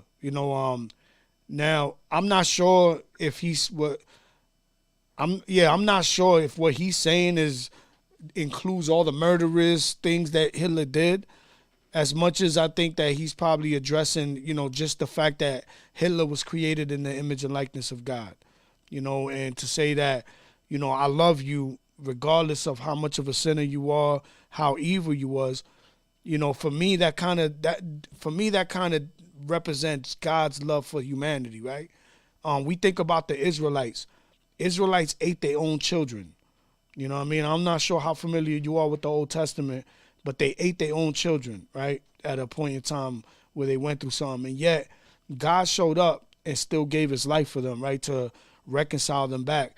Not only for them, but just for the whole world. So in that, and through that perspective, I can understand Kanye West saying, I love Hitler. Whether he meant that if he meant the murderous stuff and all the evil stuff, because we all know all the evil stuff he did, yeah, I wouldn't agree with that. You know what I'm saying? But as much as saying that I can love somebody, or that I should love somebody who probably, doesn't deserve it, I could see how he could say that, because God loved me when I didn't deserve it. You know what I mean? There's been times that I've literally drove down the block and shot into a crowd of people just trying to hit one person, but not caring who else got hit in the midst. You know what I mean? And to think that I could be ran over on the highway, the main vein that goes to my heart was detached. Like, I had no blood circulation going through my body, and yet God would still keep me alive. I had no reason to be alive, bro. You know what I mean? I would have killed somebody for money. I would have took your mom's Christmas presents that she had for you if she ain't have money to buy the crack. You know what I mean? Like, those are the things I would have done. I would have ruined somebody's Christmas. You know, some kid's Christmas that was, you know, looking at their moms like, finally you bought me something. 10 years later, and here I come, and I would have took that gift out of your Christmas tree. You know what I mean? For just to feed my own family. And to think that God will still love me, you know, I can understand how Kanye West would say that, that he loves Hitler. Again, I don't agree with the atrocities. I'm a son of God, bro. Like, we represent life on this side, right? So those things I definitely don't agree with. I think we've had the conversation where I've even said that, you know, there's things that Kanye West was saying that maybe he didn't articulate correctly. You know what I mean? I get the point that he was addressing. Just I'm not sure with the generalizations that he be making. You know what I mean? Like, I'm not one of those type of people to make generalization statements like that. But when he did say the Hitler part, I seen so many people throwing stones at him, you know, and rightfully so, right? Because people do have a right to feel the way that they feel. Some people got family members that are still alive, you know, that survived some of that stuff. So you rightfully so. But I'm saying that even in that place, right, is there more glory in loving somebody who doesn't deserve it than there is to love somebody who shows up to church every day, who does everything according to the book? Like, where's the glory? Is there more glory in loving somebody who don't deserve it or loving somebody who deserves it? That's what I ask myself. I'm not asking you the question. That's just a question that I ask myself when I consider these things, because, you know, remembering the grace that God had for me, I have to consider that for everybody, even somebody like Hitler, even the worst person. I don't know who the worst person is now, because, you know, I don't be on point like that. But that's how I would reason it, you know. And so again, this isn't a right or wrong. You know, we're sons and daughters of God in this chat and in this podcast.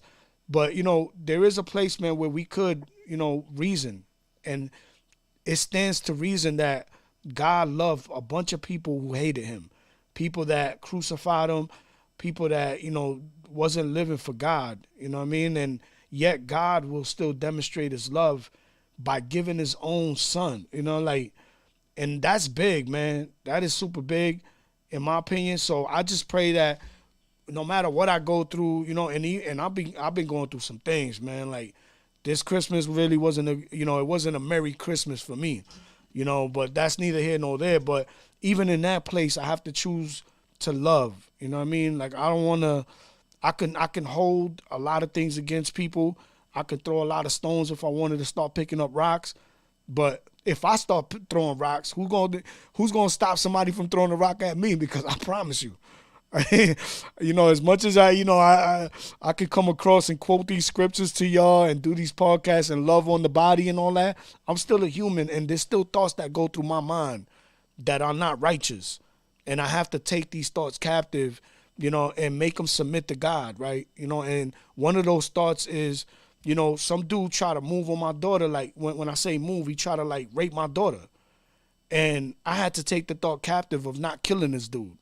You know what I mean? Because for me to resort to something like that, it's not a hard thing. You know what I mean? Like, I come from a very rough environment, and murder was just another thing that just goes down in the hood, right? So, and then I felt justified, like, but I had to choose for myself to say, you know what? God is God here, and I have to submit to what he would do. And God says, live at peace with all men, bless those who curse you. So every night I find myself praying for this dude. And, you know, if I'm being honest, if I'm being all the way honest, I pray for this dude because out of obedience for God, not because I want to pray for him and not because I really want him to be blessed. Sometimes I have to take thoughts captive to say, you know how there's a scripture that says, if you pray for them, that heaps up coals on their head. So sometimes I feel like I'll be praying so that God can throw more coal on their head. And then I have to check my heart and be like, come on, man, like, am I really doing that? You know, so I can understand your position, but I can also understand my position. And again, I mean, we're here to reason, and by no means we're not here to worship any man. So if he's wrong, he's wrong. You know what I mean? I don't agree with, Hitler did some bad, evil things. I don't agree with none of that. You know what I mean? But if you're simply saying that I should love a person even through that because God loves them, then I can honestly say from my heart that, yeah, I can agree with that as much as I might struggle to do that. But I guess that's something I would have to, like Paul says, beat your flesh into submission. I would have to make my flesh submit to that because I know God tells me to, you know what I mean? But that's just me. Again, this isn't a right or wrong. I just felt like it was a dope segue because you did mention on how words and music has the ability to change, people's, frequencies, vibes, whatever. And one of the things that Kanye West has really been talking about is how come we can go to the top 10 right now of music and we're witnessing a Holocaust happen right now in real time. And we're praising it. We're making songs about it. We're celebrating it. And this mad dude's dying right now because of this music. And yet this is on the top 10. And so him addressing that, I could say, yeah, I agree with that. You know what I mean? I can agree. To warm up my car, I gotta leave my radio on because it'd be crinkling and popping and all that. So I leave it on the radio station and I find myself constantly turning it off. You know what I mean? If it's not Nicki Minaj talking about, some perverted type of talk, it's somebody talking about the drugs they pop, and it's just all over the place. And I'm thinking to myself, why? Why is this so prevalent right now? And as a Christian, what do we do about it? You know what I mean? So I guess I would extend that question to you. As a Christian, when you hear the music that you're so much of a fan of, right? Because you mentioned Eminem, you've mentioned a couple people, right? So when you hear this music, where you are today in your heart, what's your perspective on it? So now that I'm a lot older and I've had the time to kind of refine who I am, and I've had the people closest to me who have helped me mold me into who I am. I kind of look at music. I look at music a lot differently than I did back then. Before I didn't really care about what I was listening to. I just listened to it because it sounded good. Now I'm very aware of what I'm listening to. Like, for example, if I'm, in the gym, if I'm, on a walk to go to work, if I'm just vibing out in my room on a day off, and I've got if I look at my music library right now, I can tell you exactly how many songs I have. I love it. That boy focused over there. I got 15,000 plus songs. Wow. Just on my, all glory to God. From music and I purchase every single thing I listen to. That's just I'm not a huge fan of streaming. Being an artist that knows there's not a lot of money in streaming unless you're getting incredibly high amounts of streams. I look at it and go, okay, if I'm trying to support a local artist, if I'm trying to support one of my friends, I will buy their music immediately. That's how it should be. And same for Appreciate these big you for that. Same for these big artists, because a big thing that a friend of mine told me is because at one point I used to just go to YouTube and I used to just download a song off of YouTube, and then what ended up happening was he challenged me and he was like, listen, you as an artist, how would you feel if tomorrow I go to your YouTube and I just take all of your songs off of YouTube and I put them in my phone? And I was like, I'd be kind of mad because that's taking food out my mouth. And he's like, how do you think those other artists would feel? Even the artists that are making all that money, how do you think they would still feel if they were in your position? And I was like, you know what? You're right. I was like, that's a good point. And that's also, that's stealing too. That's one of, one of the commandments, thou shalt not steal. And so I'm like, that really Man, put a I don't challenge. know. Yo, Alicia, I don't know, man. We've downloaded some music from you. Man, you just convicted me right now. Instrumentals of certain songs. So I've done a ton of remixes of certain songs, and the only place you can get those is YouTube, because somebody's created that. But I always check to see if there's a download link. If there's no download link or no place to buy it, then it's all right, cool. I'll download that off YouTube then. Yeah. Because that's the only way that I can get it offline. But when it comes to like overall music, like when I was challenged with that, it's like maybe like challenge yourself with this. And it's like, you know what? I totally understand that. I totally get that perspective. Challenged myself, and every time there's another thing that I think another thing that actually seeps into my head is whenever I buy like an album, like I'll use Lecrae's Church for Close 4 that just came out. When all the other Church Close albums came out, I was a teenager and I was a younger kid. So when this final installment came out, I was like, oh, I'm an adult. I got money. I can actually take some time and I can spend this money on this album. And spending my money on somebody's project, I feel actually gives me a better listening experience, in my opinion. It's more appreciated, right? It's more appreciated because like you put your hard-earned money into this hard work, like this incredibly hard work project. And that's like somebody giving you a Lamborghini versus you buying your Lamborghini. Exactly. You learn to appreciate the craft a little bit more when you've put your efforts into it. I like that, man. Shout out to you for making that point. Because the reality is, man, you know, as much as that the gospel is free, recording these songs is not free. You know, investing the time to record these songs is not free. Investing the time to write these songs is not free. It costs you time. Time that you could be doing something else. You know, so it always bugs me out when people try to make a case for like a Christian making money off of his talents, his ministry, whatever it be. I always tell people, man, the gospel is free, you're correct.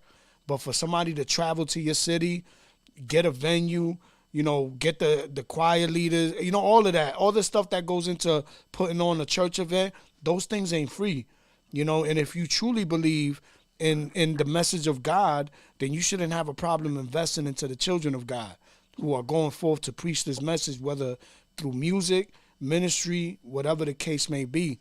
But yeah, Licio, what's up, man?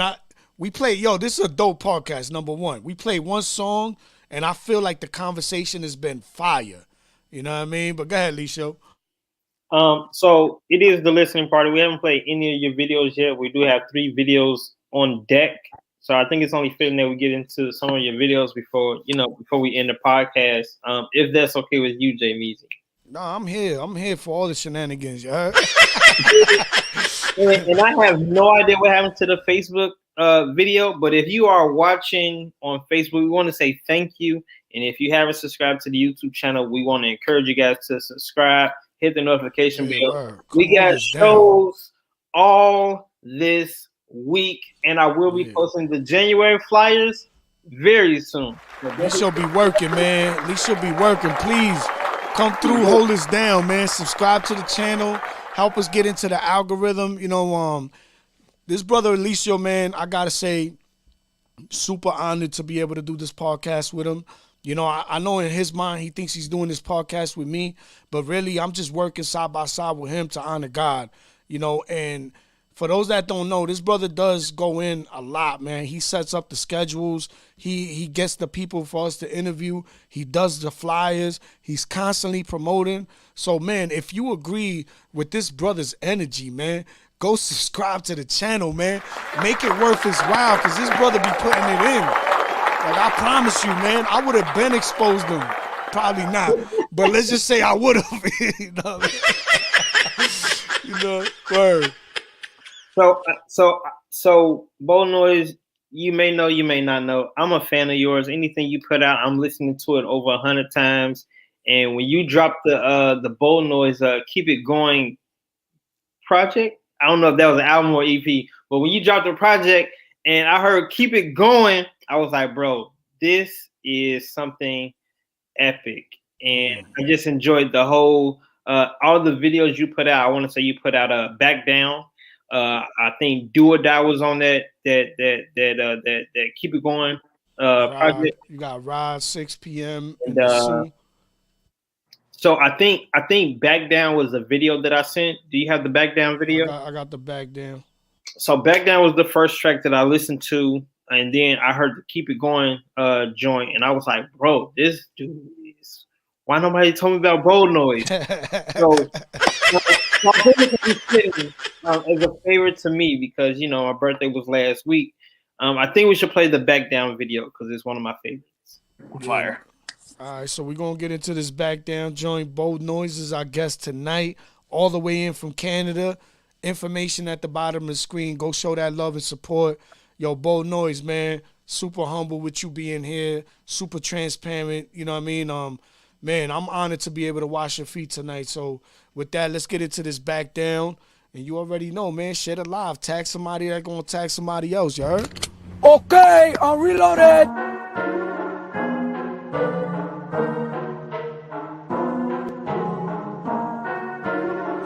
Let's go. Shout out to Bold Noize. Tag somebody to tag somebody else, you heard? We washing feet here tonight. The children of God will be known by their love. All glory to God. I know you gonna dig this. Y'all can't take me out, I'ma stand proud. God got by my side, I won't back down. This my peace of mind, man, I've been loud. And I'm walking on water so I won't drown. I won't back down, I won't back down. Y'all can't ever stop me, I won't back down. Hey yo, shout out to the chat. I won't back down. I see y'all. I won't back down. All glory to Y'all God. can't ever stop me, I won't back down. Can't stop, won't ever quit. Wordplay so eloquent. Whole squad in our element. We the X-Men, better let us in. Know I sound a little arrogant, but what I'm saying really relevant. And my life is a testament, so I follow God, he's the delegate. Been in all time in the most high. Trust me, I'll fight, that's no lie. When I write these rhymes, that's all God. When I'm on these beats, I go hard. Faces like they just they limes. Break chains cause Jesus saves lives. Build this from the ground, no cosign. Man, hip-hop. Let's go, shout out to the body. Never stopping, battle sin, I got no other option. Servant till my end, and that's on God, cause he saved my soul, so I ain't giving up. No, he's in control, so I build on the rock. I'ma ride it out and not be word to Pac. Staying mission minded, that's just how we rock. I ain't backing down, I'm never gonna fall. Y'all can't take me out, I'ma stand proud. God up by my side, I won't back down. This my peace of mind, man, I've been loud. And I'm walking on water, so I won't drown. I won't back down, I won't back down. Y'all can't ever stop me, I won't back down. I won't back down, I won't back down. Y'all can't ever stop me, I won't back down. Yeah, we hold it down, no excuses. Can't hold us back, we gon' do this. Break out the cage, going stupid. Glory to God, hallelujah. He gave me strength to conquer all my enemies. Gave me the faith to tower over everything. Without his favor, I ain't got no remedy. Cause of the cross, Glory to God. Big dogs with a loud bark and a hard bite. No, we go off in the dark night, cause it's all God, cause he gives life. I'ma stay woke and I'll stay faithful. No stopping us, we gon' flip tables. I'ma pop off like I'm unstable. Spread the gospel, don't need no label. I'ma keep it going, speed it up to infinity. Shout out to RTJ. I ain't about to lose focus, got my eyes on the Trinity. Keep it 100, I would die cause the cross of my victory. I ain't gonna rest these, and know it's never the case. But would I ever quit now when there's too much at stake? My life ain't my own, I've been saved by grace, so I'ma do what I can. Shout out to Third Day Warriors. Y'all can't take me out, I'ma stand proud. God got by my side, I won't back down. This my peace of mind, man, I've been loud. And I'm shout out to Jody, shout out to Gina. I won't back down, I won't back down. Y'all can't ever stop me, I won't back down. I won't back down, I won't back down. Y'all can't ever stop me, I won't back down. Let's go, man. Let's go, man.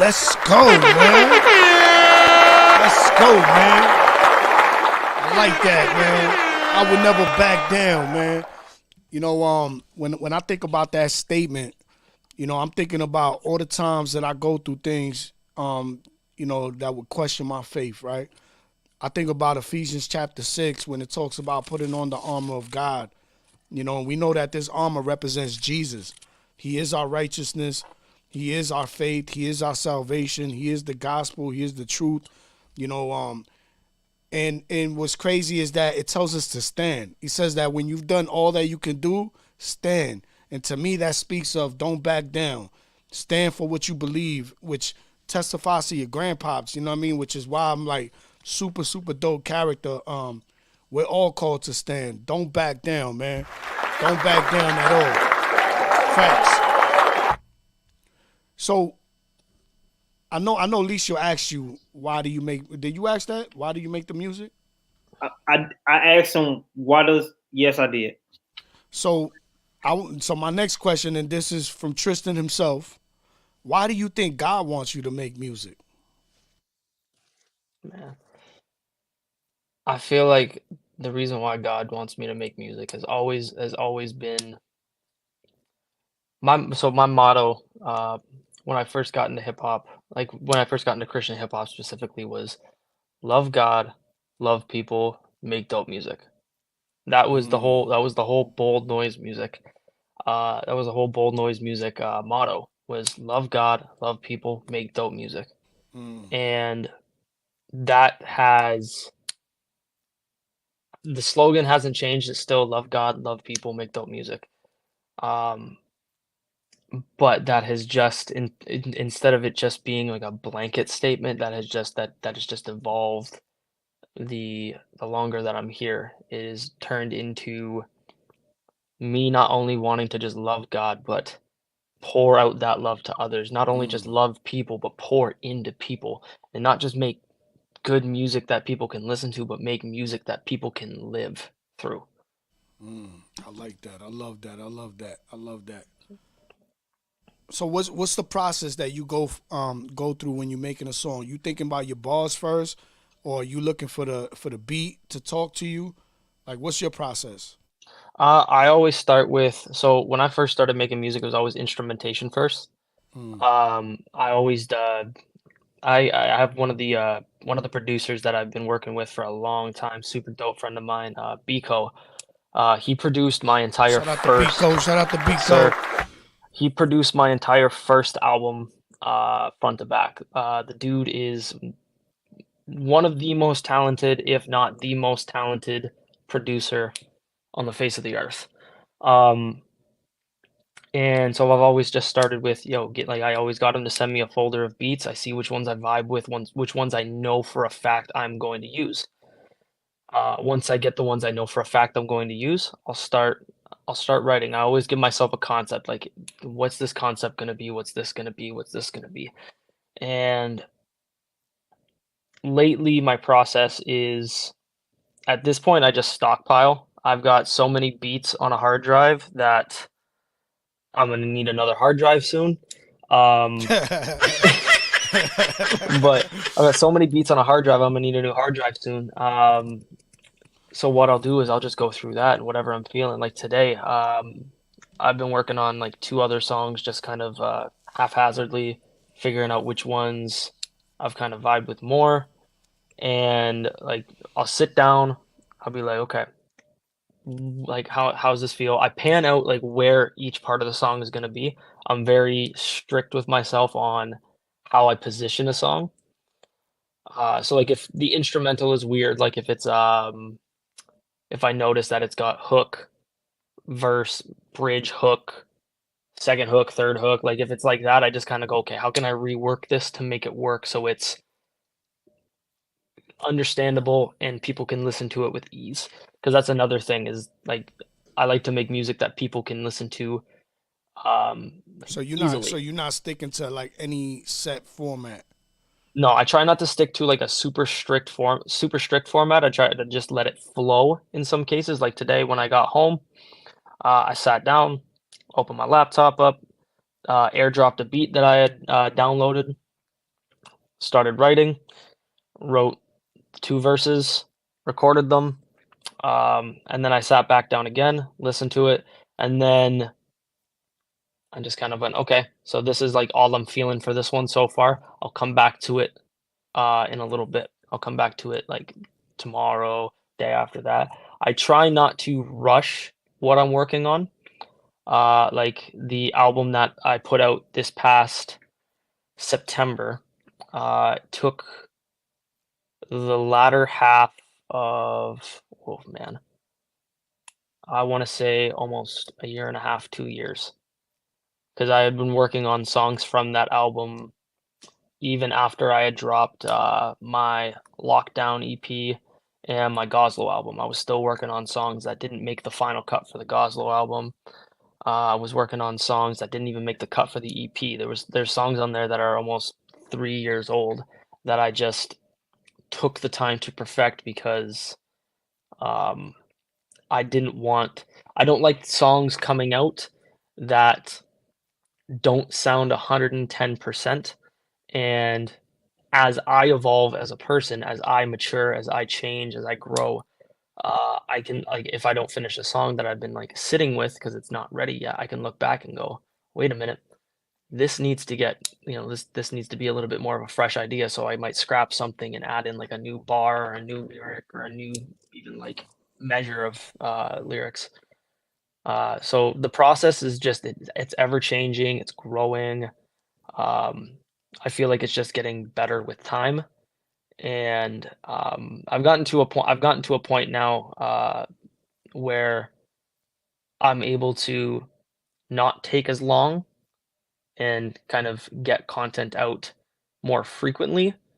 But I still prefer to just sit, take my time, and marinate. Do you put like a time limit on an album, or do you try to stick to it? Yeah, I try to put a time limit out. Like for the Heavy Is the Head album, it was one of those projects that like heavy as that like the concept Heavy Is the Head didn't come to be until um earlier that spring or later in the spring around end of May. So when I started working on some of the music for it, it was just kind of like a lot of it was kind of like more aggressive, more triumphant stuff. There's a couple of songs on there that I was just very much so talking with God on and asking like, what else do I need to do with this song? What else do I need to sit back and breathe with? And when he gave me the Heavy Is the Head concept, I was like, okay. Uh, Normally, once I have like the title or the concept, I give myself like a deadline. It's like, okay, this has got to be finished by this time. Because if I don't give myself a deadline, then it's just gonna sit on a shelf. It's not gonna go. It's not gonna go anywhere because I'm gonna want to try to make it as 100% perfect as humanly possible. But giving myself a deadline makes me work towards that goal, but also within a set time frame. Heavy is the head. What that mean? Heavy is the head. That is, it's kind of a double entendre in the sense. The first one being, Because I'm over here thinking like somebody got a big head. yeah. So I had to say that. It's been festering in my mind. The main concept, when I was given the Heavy is the Head idea, was two separate albums because I like to do things in twos. I have two scrapped albums that I didn't work on through lockdown just because there was other music I was working on during lockdown. But I had two concept albums that I was working on. They were long. They were like almost an hour, 45 minutes apiece. Wow. But one of them was called Joyful and the other one was called Dark Side. And Joyful was this big, long, masterful, like lots of boom bap instrumentation, lots of major key melodies, some stuff that makes you happy. And then the last track called Mood Swings transferred into this darker. It was beautiful, and then it just slowly transferred into this darker undertone.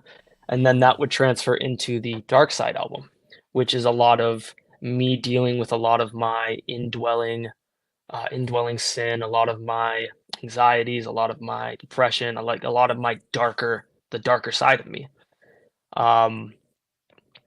So kind of balance the yin with the yang. I gave up on that I didn't give up on it. It's still like something I kind of work on periodically, but it's one of those projects that's probably never gonna see the light of day because it's too long of a concept in my opinion. I don't think people are gonna sit down and listen to 3.5 hours of music. Definitely not. So I was actually listening to one of the pioneers of hip hop talking about the difference between music back then and music now. Music back then, it was a lot like what you're talking about. Your album actually being a concept. Each song leading into the next. I feel like today we live in a different time zone where I'm not sure. And mind you, I'm an old school dude. I'm looking to make my album the same exact way. That's why it's taken me so long. But I just think that today we live in a time where music is almost like on a microwave level. Like I want my music yesterday. And then when you give it to me yesterday, I'm already tired and I want something new today. You know what I mean? So it's like music is processed and you know, appreciated and then gotten over in such a short time span that people don't want to sit down and make conceptual albums anymore because of what you just said. I don't know if they want to sit down 3.5 hours and listen, you know what I mean, to this concept that I got. Do you think that that's something that's a hindrance to music today, where people are not putting that time and that effort into their songs? I don't think so. I think personally for me, a lot of the music that I've been listening to personally, a lot of the stuff that I've actually been enjoying myself has been outstanding. It might be like super generic sounding in some cases, but I've really been enjoying a lot of the music I listen to. Like with some of the, I'm just gonna pull up my laptop again real quick. Good.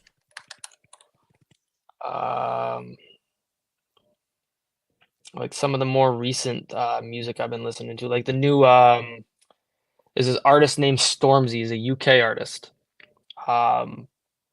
And he's like more so like UK drill, but he's also like incredibly gospel. Like there's a lot of gospel in his records.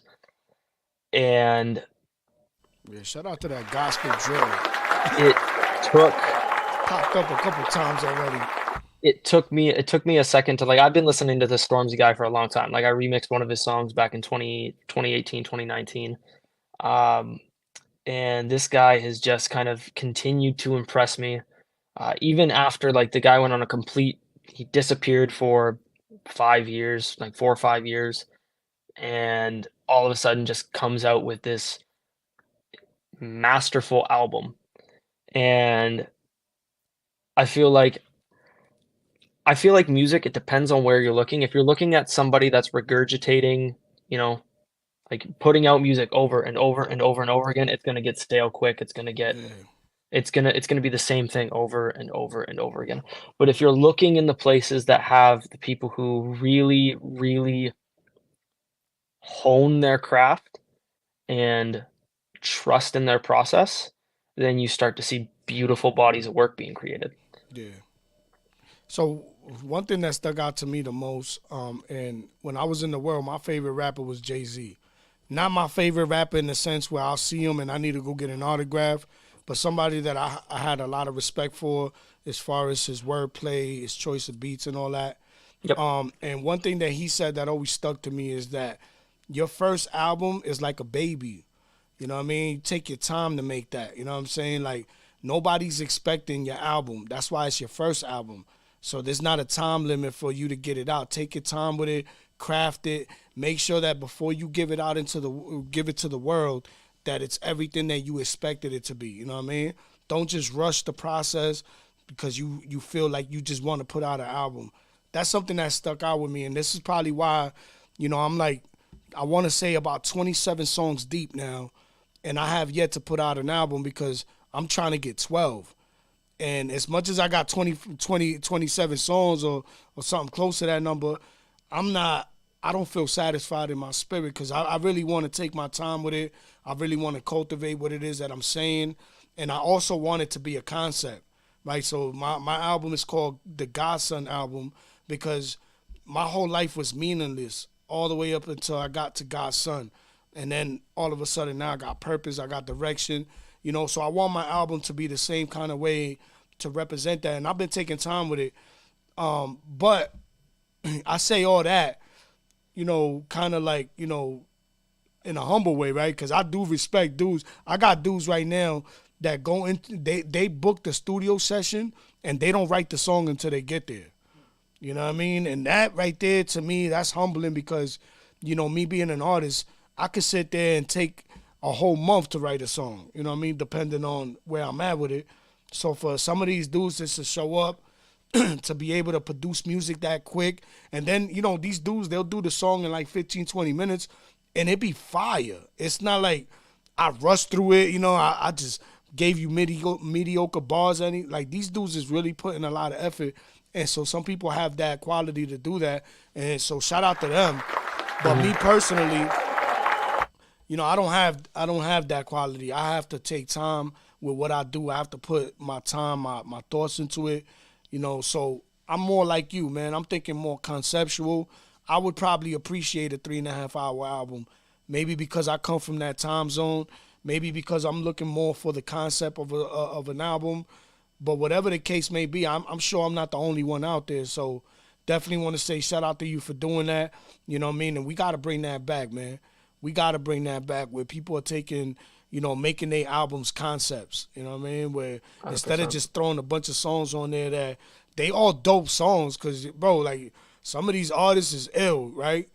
And they all dope song, but for me, I feel like it's just, all right, this is a dope song. That's a dope song. That's a dope song. Now put them all together, what this mean? You know what I mean? What we talking about? So that's how I be thinking about music. So again, man, shout out to you for just the way you constructing albums. So Bo Noize, I'm a fan of you. Okay, I'm not just saying that because we on the show. Like you've seen me, tag you in posts when I'm playing your music on the KS Radio Show and so forth.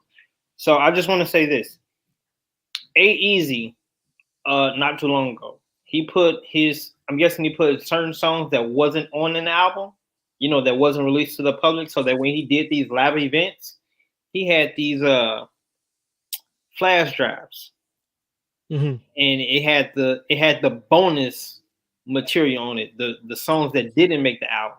Yep. So if you want to like really find out, who's rocking with you and who's willing to pay $3 extra for this flash drive that doesn't expire, that won't get scratched like a CD, whatever the case may be, I would encourage that, because I bought the flash drive because I wanted to know what else A-Eazy was working on.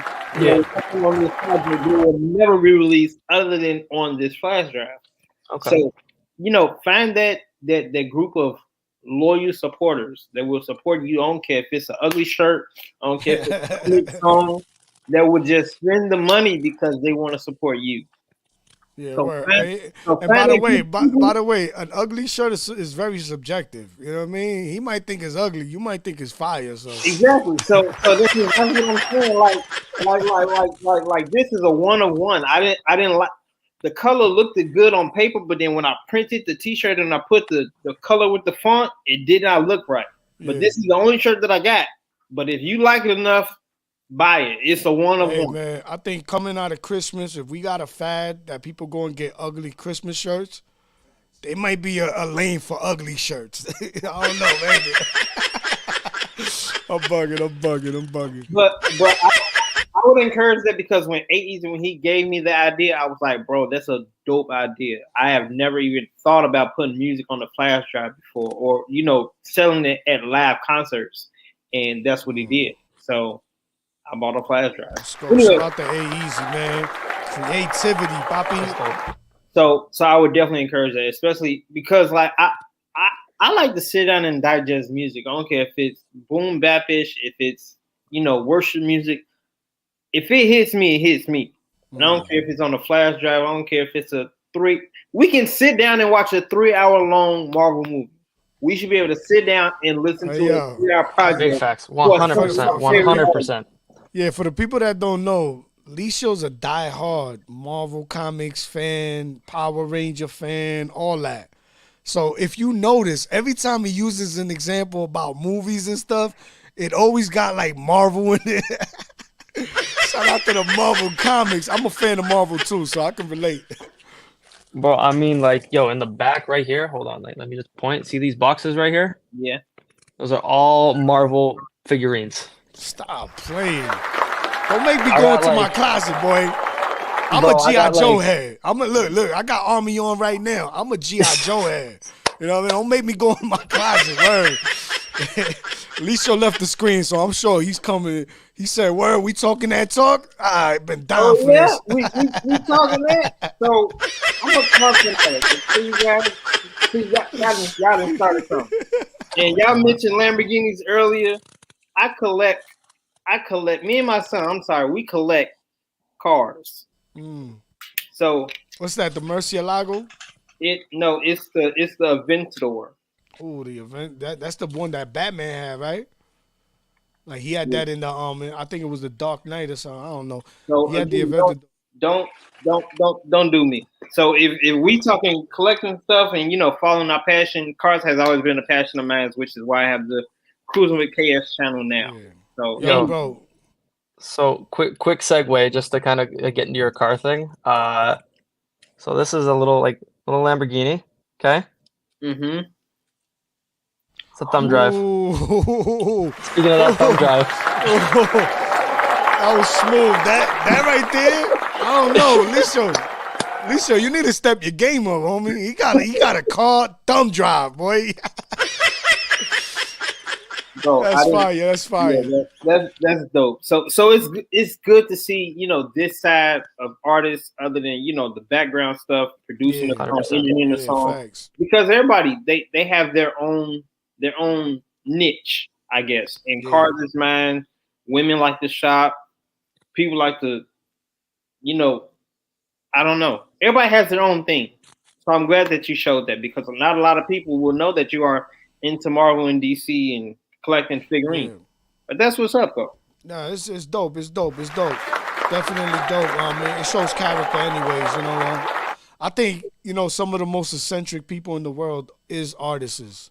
Whether you paint pictures or you make music or you make beat, whatever the case may be, I think some of the most eccentric people are artists, because if you think about who's that famous painter? Was it Michelangelo? Who's the one that drew the Mona Lisa? Michelangelo, right? Da Vinci. I think so. Yeah. Whoever it was, right? Like the fact that he drew that picture the way he drew it and chose the colors that he chose, and nobody else would have thought to do that. I think that's a testimony to an artist and how an artist views things. You know what I mean? But yeah, man, definitely, man.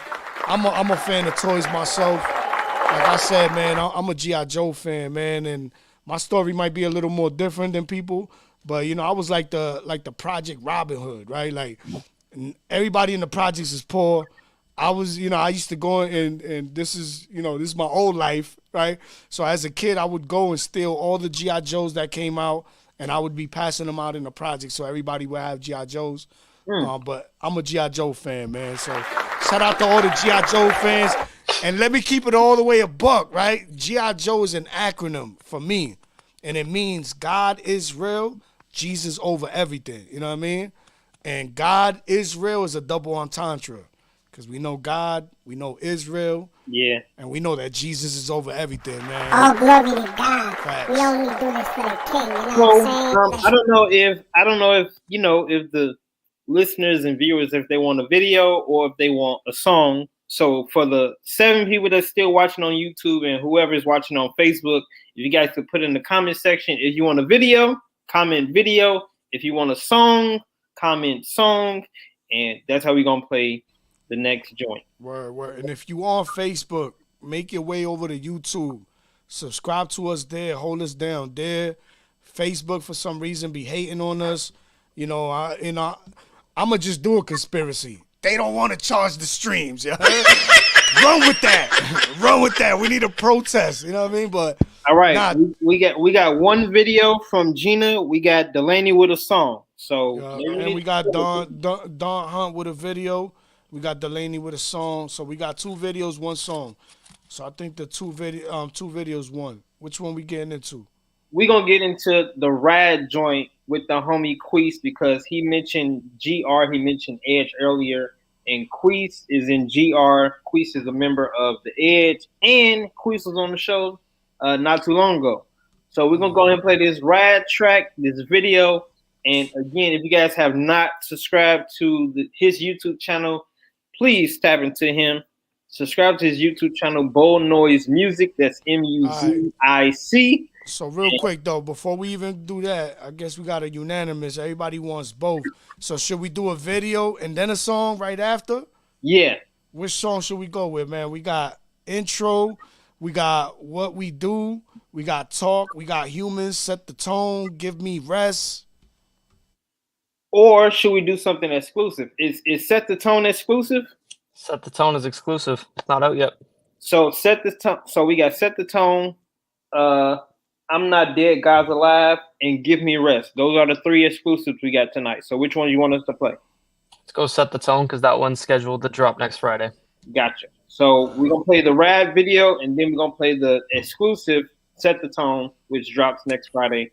So tap in with your boy on all digital platforms. The information is at the bottom of the screen. And for those who are up to date with Linktree, tap into his Linktree. The information is at the bottom of the screen as well. If you need me to inbox you the link personally, I will, because I'm just that kind of guy. But we're going to go ahead and get into this video. Bold Noize featuring Queese with Ride. Check it out. Let's go. All glory to God. We only do this for the king, you know what I'm saying? Let's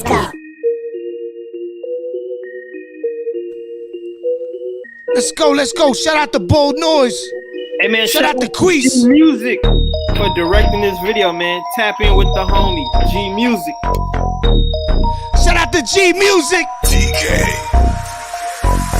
Ride, how we ride on the side, do or die, man. Yeah, how we ride, and we blessed, we alive. This is all for my God, man. Yeah, how we ride on the side, do or die, man. Yeah, how we ride, and we blessed, we alive. This is all for my God, man. I'm running with the squadron, keeping my God first, that's the only option. We really living and we really making moves. All the glory goes to God, keep it first, I know we do, yeah. My energy on another level, I keep it better. I throw that 1-2, kill it like a Mayweather. I got the mission on my mind, got the fire in my heart, got the word up in my soul. You cannot take me apart, you can never bring me down, no, never. Always a step ahead, I keep my movement clever. You know he's gotta rain like I control the weather, and I'll never stop believing that he's really resurrected, yeah. I'm never stopping, I gotta do something, battle the sin that's trapped in the world, you know I gotta get it out. Feeling so insecure, but you know what I've been about. I'ma ride or die for the mission, forget about the Let's go. Yeah, how we ride on the side, do or die, man. Yeah, how we ride, and we blessed, we alive. This is all for my God, man. Yeah, I know you gonna dig this. On the side, do or die, man. Yeah, how we ride, and we blessed, we alive. This is all for my God, man. Yeah, hopped in a flex, so I flex. Blessing outburst, ayy. Holy shout out to Queese. Blood stay dripping, soul stay clean. Step in a puddle, ayy. Soul stay clean. Hitting the Ave to Kennedy, straight to the rap. Put a party on the track, I run way of the scraps. Every turn, lesson learned, now I can't go back. Started listening to the song, almost gave up rap. Hey, I rise for the king till I feel I'm bored. That'll never be reality, lit like a torch. Too close to the ride and you might get scorched. I'm see you walking in the trucks, ayy, quick as a Porsche. Jesus is my ride or fly. Feeling the spirit, so I touch the sky. So the soul sick, but I ain't stop by. Not tonight. Do or die, man. Let's go. How we ride, and we blessed to be alive. This is all from my God, man. How we ride on the side, do or die, man. How we ride, and we blessed to be alive. Shout out to the body of Christ.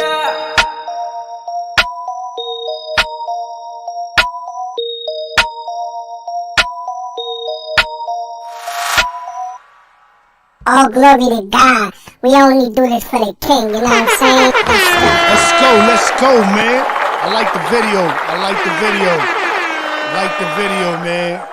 Who shot the video? You mean to tell me that you got a song dropping on December 31st or December 30th? No, next Friday. So it's gonna be January the 6th, I think, is what it is. You said G Music shot that video? Yeah, G shot the video, yeah. Man, shout out to G Music, man. I see you working, man. I see you all around the town, bro. See you all around the town, G Music. We got to get you back on, man. We need you on the podcast, the GodSon podcast. Come share your testimony with us, you heard? So how you connect with the Grand Rapids rappers like Edify, G Music? How you connect with them, like all the way from Canada? Yeah, so that's a super dope story. So the church that I went to, like my senior youth group, that kind of stuff, like when I was in high school, they had booked Beacon and Mark Evans as one of the musicians for the night. And this was when I started getting into Christian hip hop myself.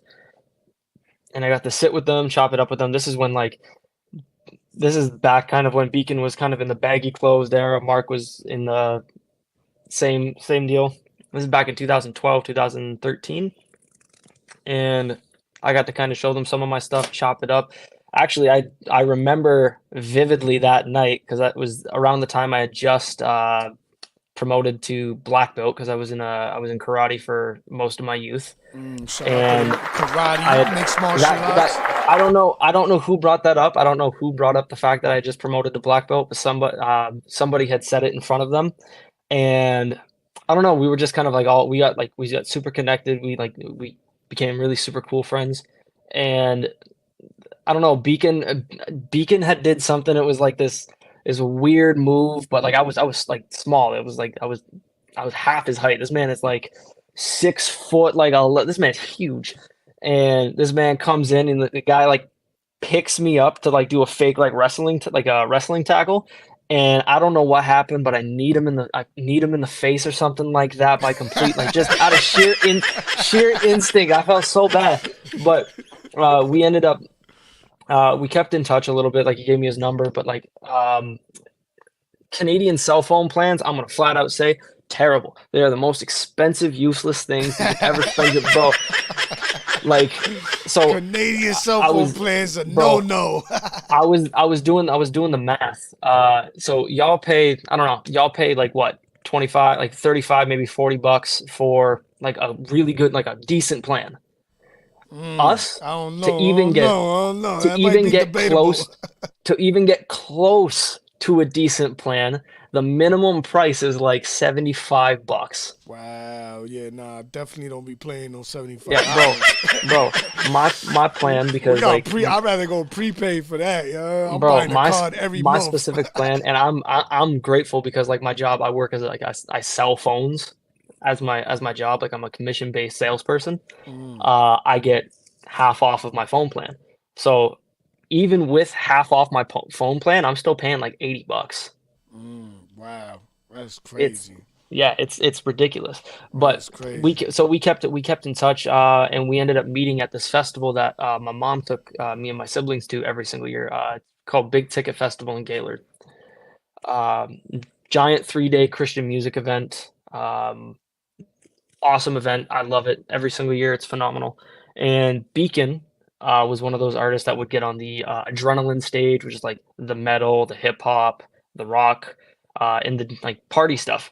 So he would DJ some of the night, like he would be the entertainment for some of the night parties. He would be some of the afternoon entertainment, and we got to chop it up there. And I actually got to like my first big show was actually like ad-libbing and doing hype for Beacon and Steven at one of these festivals, and that's how I met Steven. And then from there, it was just that's how we would connect every single year. Is we would all link up at this festival, and we just hang out for a couple of days, and then we'd all go our separate ways. Once I graduated high school, once I got like my own place and I was able to travel, then that's when I started visiting Grand Rapids, because that's where they were like, yo, if you ever get the chance, come to Grand Rapids, come to this church, let's chop it up. We got a studio in the basement. Let's just hang out and let's do things. And so, yeah, that's what we would do. We'd do that for like, I'd go once a month. At the time I was working at a hat store. You guys know what Lids is, eh? Yeah. Yeah, I was I was working for Lids at the time, and I would get like a week off in the month. I'd go out, visit, work, hang out with them for the entire week. And I'd come back, I work the rest of the month, and then vice versa every single month. I'd leave for a week, come back, work the rest. And so that's just kind of how I built my relationship with those guys. It started out with Beacon and Mark, and then they slowly introduced me to more of the guys in GR. And that's probably in terms of like my tights, the people that I consider like the closest to me that have helped me through probably some of the most has got to be those guys. Shout out for the connections in the body. I think that, let that be inspiring for other people, man. Just connect with the body of Christ. You know what I mean? He's from Canada. He connecting with people out in Michigan, so it's possible. You just got to put in that effort, you know what I mean? 100%. go put in that effort. Go connect with people. You know, I got a song coming out with Christ Jr., Crash Music. I got another joint coming out with E-Mac. You know, and it's just making these connections with the body of Christ, right? Like, let's group up, you know what I mean? Let's worship God together. Let's demonstrate what it looks like to be Jesus here on earth, because we all carry the same spirit as Christ. So, word. So for those in the chat, I don't want y'all to forget, because we said that we was going to play a song after the video. My man Bo Noize got a joint dropping next Friday called Set the Tone, and that's the song we're going to play next. So let's get this. This right here is called Set the Tone. You already know. Okay, I'm reloaded.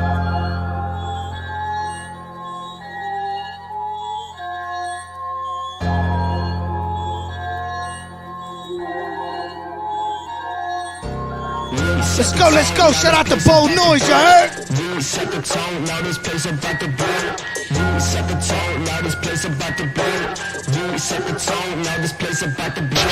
Strike first, strike hard. I've been on 10, screaming out no mercy. They ain't trying to see how I've been working. They don't want to understand my purpose. They don't want to focus on my journey. They just want to see me down and dirty. Dust myself off, I've been learning. Gotta trust God with all my burdens. Look, I've been on 10 with my dogs. We tryna go lead the loss. We tryna hustle through all of the hard times like we steady be punching the clock. I put my faith in the rock. I ain't never gonna stop. I give it all to the cross. We set the tone and we pushing that way for the culture. Now we be setting it off. Pop off on squad on 10. That's all from Kylo Ren. My dark side coming out to play when I get to my end. But I ain't gonna show my plans. Shout out to Bo Noize. Let's go. I'ma fight and stand. My life in a trip. I know that I did some dirt. Know that there's people I hurt. Know at the end of the day that I made mistakes, but I'm trying to get better and put in the work. This be a gift and a curse. This been the way that it works. Been giving glory to God that is keeping me going, cause that's how I always have heard. It could be worse. I could be dead in a hearse. I could be losing myself in all of my sin I committed, cause mama was tripping but God picked me out of the dirt. It could be worse. I could be losing my mind playing tricks on myself that I never realized till the day that I die. Then I open my eyes with regret. May not be the worst, but I'ma still work. All of my bad thoughts, man, I can't let them go get the best of me. Oh, this right here is spicy. Now I'm running and they never catch me. Oh, this right here is spicy. I know my soul. Hold on. Nah. We bringing this back. This right here is spicy. Let's go, man.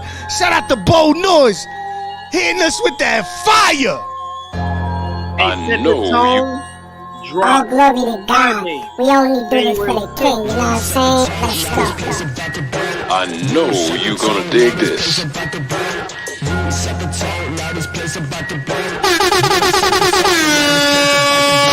Strike first, strike hard. I've been on 10, screaming out no mercy. They ain't trying to see how I've been working. They don't want to understand my purpose. They don't want to. Hey, yo, that boy Bo Noize is a problem. Dirty, dust myself off. I've been learning. Gotta trust God with all my burdens. Look, I've been on 10 with my dogs. We tryna go lead the loss. We tryna hustle through all of the hard times like we steady be punching the clock. I put my faith in the rock. I ain't never gonna stop. I give it all to the cross. We set the tone and we pushing that way for the culture. Now we be setting it off. Pop off on squad on 10. Been solo Kylo Ren. My dark side coming out to play when I get to my end. But I ain't gon' show my plans. Instead I might throw these hands. This ain't no talk, I won't back down, man. I'ma fight and stand. My life in a trip. I know that I did some dirt. Know that there's people I hurt. Know at the end of the day that I made mistakes, but I'm trying to get better and put in the work. This be a gift and a curse. This been the way that it works. Been giving glory to God that is keeping me going, cause that's how I always have heard. It could be worse. I could be dead in a hearse. I could be losing myself in all of my sin I committed, cause mama was tripping but God picked me out of the dirt. It could be worse. I could be losing my mind playing tricks on myself that I never realized till the day that I die. Then I open my eyes with regret. May not be the worst, but I'ma still work. All of my bad thoughts, man, I can't let them go get the best of me. Thought that I fell off, then I got up. Now I'm running and they never catching me. Man, I've been this right here ridiculous. I know my soul got the remedy. If you throw shade, man, I still shine. None of my demons can never go snatching me. My show started at the tech. Yo, bro. This, yo. Hey, yo, listen, man. This right here is perfectly executed. Your wordplay, yo, bro, I'm appreciating this joint right now. Thank you. Let's go, man. Let's go, man. We got to bring this back. I apologize to the people watching, but this right here too spicy not to, you heard? I promise you this is fire.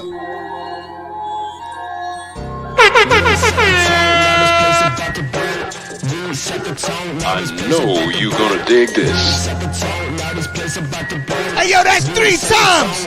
This right here is fire. Strike first, strike hard. I've been on 10, screaming out no mercy. They ain't trying to see how I've been working. They don't want to understand my purpose. They don't want to focus on my journey. They just want to see me down and dirty. dust myself off, I've been learning. Gotta trust God with all my burdens. Look, I've been on 10 with my dogs. We tryna go lead the lost. We tryna hustle through all of the hard times like we steady be punching the clock. I put my faith in the rock. I ain't never gonna stop. I give it all to the cross. We set the tone and we pushing that way for the culture. Now we be setting it off. Pop off on squad on 10. Ben Solo, Kylo Ren. My dark side coming out to play when I get to my end. But I ain't gon' show my plans. Instead I might throw these hands. This ain't no talk, I won't back down, man. I'ma fight and stand. My life in a trip. I know that I did some dirt. Know that there's people I hurt. Know at the end of the day that I'm in. Hey yo, Jody, I agree. Put in the work. This be a gift and a curse. This been the way that it works. Been giving glory to God that is keeping me going. Cause that's how I always have heard. It could be worse. I could be dead in a hearse. I could be losing myself in all of my sin I committed. Cause mama was tripping, but God picked me out of the dirt. It could be worse. I could be losing my mind playing tricks on myself. This right here called Set the Tone. I open my eyes with regret, man, I'd be the worst. But I'm Pre-order. all of my bad thoughts, man, I can't let them go get the best of me. Thought that I fell off, then I got up. Now I'm running and they never catching me. Man, I've been on one for a long time. I know my soul got the remedy. If you throw shade, man, I still shine. None of my demons can never go step to me. My show started at the tech, now I'm opening up for tech. My technical skills were blessed and I did it without a tech. If you speaking on my name, man, it better come with respect. Man, I do this all for Jesus, so let them come for my neck. I've been blessed since back in junior high. This gift gave me life. Now I know the reason I'm alive. Praise to Adonai. Now I ride, cause this do or die. We stay unified. All that smoke you got won't get me lifted. I'm with the Most High, Jehovah Jireh, my provider. Gave me strength through all the fire and all the trials. Oh, this right here is a vibe. Don't mean nada without the Father. Man, I ain't cocky, my bravado's just never tired. Just being honest, cause I've been on a different level, but they wanna see me fall. And I ain't never worried, cause he's got me through it all. These weapons formed against me, but I'm out here standing tall. I'm all about second chances, but can test me and I'm ball. Cause I go to war, my squad against anybody tryna pop off, that's a fact. If they want smoke, better know I'm bringing all these little demons ain't coming back. I kept it real, I was 12 in the 705. We all try to thrive in this place. You got two options, you either break out the cage or get stuck in the cycles you make. Grace is efficient, my sinner was boss, so I give it all at the foot of the cross. He said my soul, I was down, I was lost. I'm indebted for the price that it cost. Word of my big dog, sacrifice. We've been fighting that good fight, man. I keep going, this my life, and it's all for him, so I testify.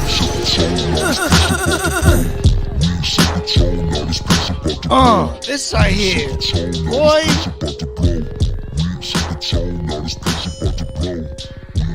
I'm trying to tell you, man.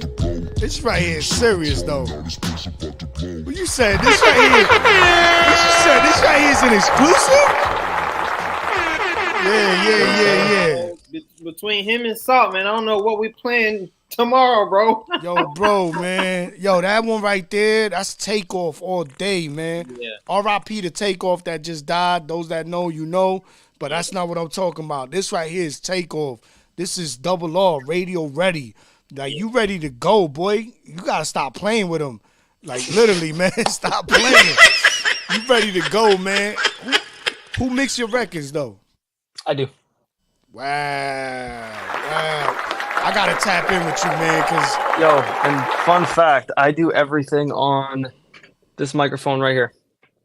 You don't even got a shield on that or nothing? Oh, I got a little pop figure here with a pop filter with a sock on it, but that's about it. Dang, man. Yo, that right there will show you, man, that if you serious about doing what you gonna do and you talented and all that, and God really put this on your heart, you gonna make it work regardless. You know what I mean? You gonna drive a car with 3 wheels if you got to, you heard? Word up, man. So Jody was talking about in the chat like nice jersey and everything, and then they mentioned strike first and strike hard, and I was like, bro, that sounds like something from Cobra Kai.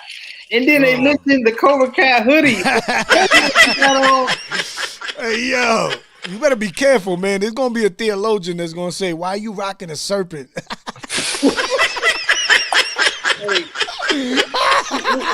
we gonna tell them they need to relax. Hey yo, don't make me throw on my Cobra hat on, man. I know y'all seen it already. I got my Cobra G.I. Joe hat, and I rock that faithfully, serpent and all. Yeah. Oh yeah, Set the Tone. It drops on January 6th, which is next Friday, you guys. If there are there any pre-saves available? I'm working on getting the pre-saves out probably tomorrow. Gotcha. Well, tap into the link tree so that when it drops, you guys will already be notified and ready. Facts. 100%. Yo, that joint ready to go, man. Tap into the GodSon listening party and the GodSon podcast. Subscribe so that when we go, you can be notified all day, every day. Yeah, you definitely got to tap in with us, man. God has been blessing us abundantly, man. We got so many dope artists that slide through here. I mean, Noize, man, you came out left field from Canada. But then again, I don't know. Should I be surprised that Canada got fired? Should I?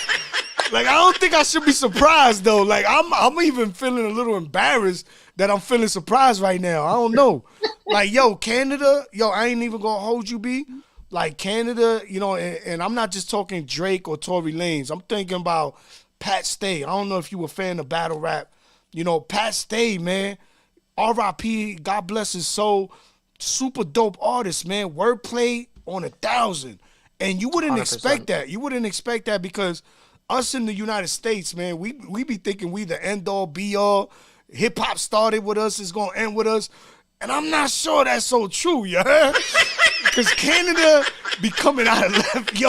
Canada come out of left field with it. And I think Noize, you doing a great job, especially with that last track, holding down Canada, yeah? Keep doing what you're doing, cuzzo. There's some people that are called to do this. There's some people that want to do this. I think that you, somebody who's called to do this, you can tell in your wordplay, you can tell, the fact that you say you record your own music, you can tell by the way you level your sounds, all of that. Stuff that, the normal fan ain't gonna pay no mind to, but somebody like me who edits music, I understand how important it is to know how much compression to put, how to EQ your vocals. So again, man, shout out to you, Noize. I think you on one, boy. You got all bases covered, man. Word. So I want to say earlier in the show, you mentioned that you mix and master your own music, not just mix it, right? Yep. So with that being said, have you ever like assisted or helped another, independent artist with their mixing and mastering? All the time. When IMG was doing, when IMG was starting to work on some stuff, more so not like an album, but more so like singles here and there. Mm-hmm. I know when Zay and I, when we were working on one song that we did it was me, Zay, Queese, Tank, and Jones.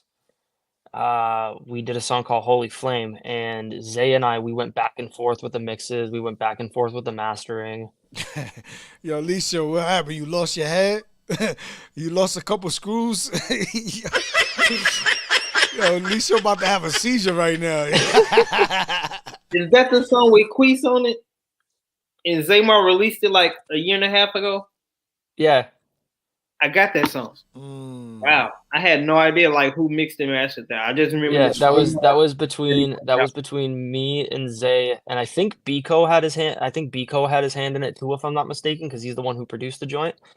But predominantly it was me and Zay had a lot of creative overhaul on that one. Gotcha. Now I'm real close with Queese. So he gave me a little backdrop to, who all was on it and, why Zay released it. Shout out to Zaymar, by the way. Shout out to Zay.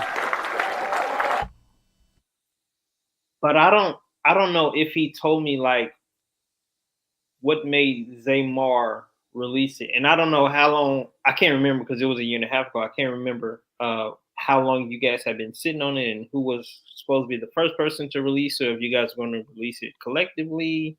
I don't know, but I didn't know that you had a fingerprint in that mixing and mastering session for that song. But that's dope. So you've been mixing and mastering like your whole career, or is that something you recently got into? So when I started doing music, it was a lot of just writing, and predominantly just writing, because I started writing when I was 13. And I was end of grade 8, beginning of grade 9. And once I got into I didn't start recording any of my music until around grade 11. And once I got into grade 11, I transferred schools because there was a recording program in the school that I wanted to transfer to. So transferred into that other school. And what ended up happening is they essentially taught you what that class consisted of is there was the grade 11 class and then the grade 12 class. There was the beginning and advanced classes. So beginning course taught you your standard on how to record. They taught you equalization. They taught you your compression. They taught you where to place a microphone if you're recording instruments. They taught you they taught you like all the basics. And then the advanced was like, okay, well, if you have like a whole band you're recording at once, how are you going to compress each instrument down to be leveled out? And so like I ended up paying the most attention in that class as much as I humanly could. I was coming to school at like school doesn't normally start where I'm from until around like 9 o'clock in the morning, and then it ends off at around 3. I would show up around 6:30 in the morning. It got to a point where the recording teacher actually gave me a key, so I could get into the studio at 6:30 in the morning, and I'd sit there, I'd record my stuff. I'd mix it, I'd master it, and this is all on like old tech. This is like 90s tech. Yeah. Like this is all hardware, there's no software. And so I'm recording and I'm mixing and mastering, and that's how I learned on hardware, is I learned how to get my vocals right with hardware. And once I got my laptop, once I got my studio monitors and my microphone and everything like that, that's when I was like, oh, well, now I've got this software, now I can do a little bit more and expand. And so I kind of learned how to transfer my knowledge from hardware over to software, and super easy. Instantly, man. That's what's up, man. That's what's up. You know, a lot of artists that are making music these days ain't thinking that deep. You know what I mean? They're not thinking about, you know, learning. And then, you know, the fact that you saying you showing up 6:30 when school started at 9 only shows how dedicated and how serious you was about what it was that you was doing. And I think that should be a testimony to anybody who's deciding to do music. You know, don't think that because God put it on your heart to do music that all of a sudden you're going to fall out the bed and you're going to be a professional at everything. And I say that because I've dealt with people like that, right? So, and I'm thinking to myself, like, I've been into music all my life. You know, for me to think of bars the way that I think of and construct rhymes like that took a lot of time and effort. Like, I had to put a lot of work in. You know, granted, a lot of that was in jail and I had nothing else to do, you know, but either which way, you can't get around the fact that you got to put in work in order to, and that goes with anything, not just music. Anything you want to do and you want to be real good at, you got to put in the work. It's not something that's going to come into your life, you know, from one day to the next. Now, the exception never becomes the rule. I'm sure somewhere in the world there was somebody who woke up today and said, God told me to do music and he's the best artist in the world. I haven't met him, but I'm sure he exists somewhere, right? But for everybody else, just know you got to get up and you got to be shooting you got to be in the court shooting them baskets way before anybody show up, and where everybody's in the club partying, you still got to be there shooting them baskets. You know what I mean? Jordan didn't become Jordan just because his name was Jordan. You know what I mean? He had to go put in that work, and now we know him as Jordan. You know what I mean? So let that be an example to anybody that wants to do music for the Lord, man. Put your best effort in. You know what I mean? If the class starts at 9, show up earlier than that if you're really serious about what it is that you're doing. Because I promise you, you won't have to say that to somebody. People are going to see how serious you are, and they're going to hand you the keys. You like how I did that, right? That was mad smooth. Celebrations to JB. That was a good one. Nah, but, you know, I say that jokingly, but I really mean it, right? Like, put in that work. People are going to acknowledge what it is that you're doing, and look at how the professor gave him a key because he saw how serious he was. The professor wasn't at the shop making a bunch of keys for every student in the room, right? He gave it to him because he seen, yo, this dude showing up 6:30, he's serious. So be serious about what it is that God, especially if God called you to do it. Be serious about it. Don't think that you're just going to slip, trip, and land into $1 million deal. Again, the exception is not the rule. You know what I mean? The exception is not the rule, man. I promise you, there's people that do it. But if you're not one of them, you're just going to have to do it like the rest of us, and that's put in that work, show up early, leave late, that type of stuff, man. So shout out to you, Bo Nose. So check dig this. So I know that I'm on YouTube. I'm watching the show on YouTube through my YouTube channel, Cruising with KS. Little did I know, I started my channel in August. Little did I know in December that I was staying next to a $500,000 Lamborghini STO, all because I made a phone call. I made a phone call for one car, and I was blessed to see 4 or 5 different cars that I haven't posted yet. It only takes being passionate about something and being serious to pursue that passion. Exactly. Yeah, you gotta put in the work, man. You gotta put in the work. Facts. So again, for those who didn't write it on their calendars yet, Noize Set the Tone drops next Friday, January 6th, 2023. If you like to stay up late like I do, so that when midnight hit, you can download it and stream it and support them, then do that. Or you can do it when you first wake up on Friday morning. You know you're going to be a little late to work anyway because you don't want to go to work in the first place. So download the song before you wash up. You feel me? Support the homie Noize. Support. And also, man, information is at the bottom of the screen, so go show that love and support. You know what I mean? It don't cost you nothing to go like something, to share something, to subscribe. You know what I mean? It will cost you probably to download, but if you really believe in what God is doing in his life, it shouldn't be nothing for you to sow into that. We spend thousands of dollars on sneakers and clothing and stuff that don't really matter, that one day you're not going to even use anymore. Right. So it should cost you nothing to sow into somebody, you know what I mean, that is giving a gift that's going to keep on giving, right? Like, he's giving you a gift that keeps on giving, and we know that that gift is the gift of God. Freely receive, freely we give it, you know what I mean? So, but we know that it takes physical keys to open up physical doors. So with that said, go show that love, man. Go let them know that you paying attention. You heard? Facts. I want to let you know that Delaney said that I think it's a she. She is very proud of you, and Jody is as well. Yeah, word. Appreciate y'all tuning in with us, locked in with us. So yeah, man, we already 3 hours in. It was a super dope podcast. We got mad music of you. But you know, for the sake of honoring your time, because I know that you do your thing. Also, I want to honor the people in the chat because I know they doing their thing, and this is a work week. What's the last song that we should get into before we close the show out? I say let's go with Keep It Going. Keep It Going. All right, is that all right, so that's a song. Yeah, that's a song. And while he gets the music ready, you guys, I want to let you guys know that tomorrow we got Joel. Hold on, because I don't see Keep It Going here. Oh, you always do this. I don't see it, man. I don't see it. Hey, yo, Lisho, man, I know you a busy man, but you slacked off. So check this out. While we look for the song, you guys, we're going to play this commercial from Rosalind Smith Counseling, and then we got another commercial from Hustle, Pray, Eat.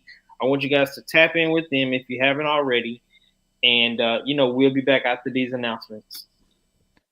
All right, word, man. So let's get into this commercial right here. Rosalind Smith Counseling. Let's go. Hi, I'm Rosalind with Rosalind Smith Counseling, and I'm excited to tell you about my program called From Forgiveness to Healing. This program is a self-paced 8-week transformational program that walks individuals through the process of forgiveness. If you've been struggling with releasing or letting go of things, need help in forgiving someone or maybe even yourself, this program is for you. You can learn more about the program on my website, rosalindsmithcounseling.com, or you can follow me on Facebook and Instagram at Rosalind Smith Counseling.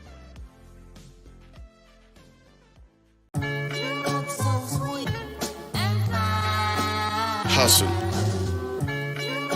You have to hustle, put in the hard work. There's no excuses on the road to success. Even when you feel defeated, you gotta keep going. Pray. You have to pray for everything that you want and everything that you're thankful for. When it's not going the way that you want, you still gotta trust the process. Eat. After the hard work, It's time to celebrate and fellowship with the ones who believed in you. And if they didn't believe you, let's turn them into believers. Hustle, pray, eat. It's the brand that motivates. I be rapping, I be capping, I be tapping, I be flapping, I be happen. Ning, ding, bing, wing. Yo. Sounds good. Would, could, should, hood. Ugh. Good, mug, good, bug. Oh, if we say we'll come, will you shut your ass up? Got him!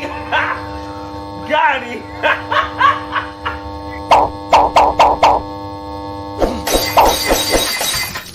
Okay, I'm reloaded. Welcome back. Hey, yo, I don't know. That commercial always gets me, man. I be rapping, I be capping, I be tapping, I be... Hey, yo, I love that. My man, yo, shout out to Danny Silvera, man. This a brother that he's been sowing into me this month, and I'm like, wow, man. And he's like, bro, I see good soil, man. I'm just trying to plant seeds. So shout out to Danny Silvera. Appreciate you, man. But he was the one. He was the one, man. He's constantly making jokes. But he was the one that brought that to my mind, and I said, you know what? I need that on the show because we do be rapping, we be tapping. I'm trying to tell you, boy. Oh, man, listen. So I got the song right here. Keep it going. This is going to be the last song that we're going to play for the show. It's been 3 hours and 4 minutes.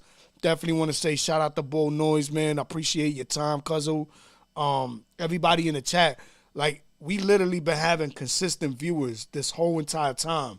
Mm-hmm. Where I almost feel a little guilty by saying, yo, we at the end. But yeah, shout out to the chat, though, man. I appreciate y'all tuning in with us. I hope that y'all not just tuning in, man, that you would actually go and support the bro. You know, he got album coming out. He got music getting ready to be released and all that. Go show that love and support. You know, he's all the way out in Canada, traveling all the way down to Michigan because of what God has put on his heart and how much he believes in it. You know what I mean? So come alongside of him, sow into him, you know what I mean? Physical keys to open physical doors. One hand wash the other. Both hands wash the body. Imagine trying to wash your body with no hands. Imagine that. It's crazy, man. It's crazy. So with that, man, I definitely want to say shout out to the chat. Shout out to you, Noize. But before we go, I definitely need to give a shout out to the sis. And go ahead, Licio, man. Support the sis. So not only my sister, but also all these, clothing brands and these entrepreneurs that we have, that come onto the show, that inbox us and everything. But my sister, Kenesha Warlick, is the founder and owner of All Things Essential Oils and More. If you guys are biblical scholars, then you know that essential oils were mentioned over 1,000 times in the Old Testament and the New Testament. She does butters, creams, oils, and like if you have eczema or anything like that, she can do a custom order as well. She did tell me earlier this week that or over the weekend that she is having the website redesigned. So just tap in with her on YouTube, All Things Essential Oils and More LLC. Subscribe today. Or you can contact her at the phone number on this card at 513-580-4720. And if anybody needs logos, I do logos as well. So inbox me either on, the KS Radio Show page, Cruising with KS, or Elicio Torres, if you guys need any logos. And for those who are traveling for 2023, you looking for plane tickets and you want to go to, you want to travel out the country, or you want to take your kid to Disney World for the first time, or whatever the case may be.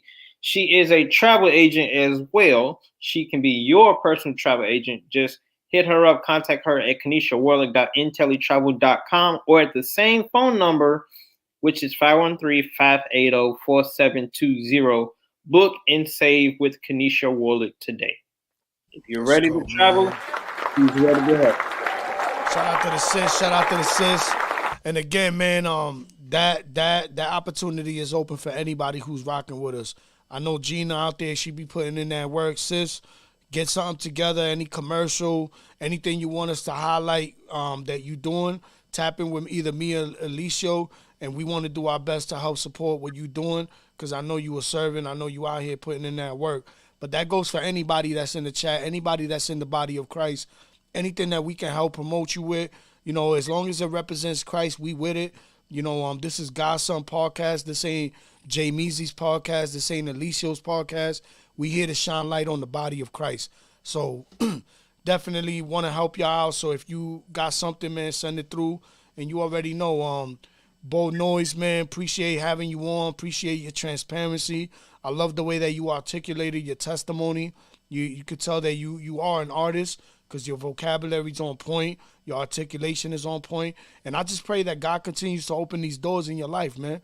You know what I mean? That God will continue to open doors. And not only that he will give you these opportunities to continue to grow as well through experience, through encounters, through relationship with people.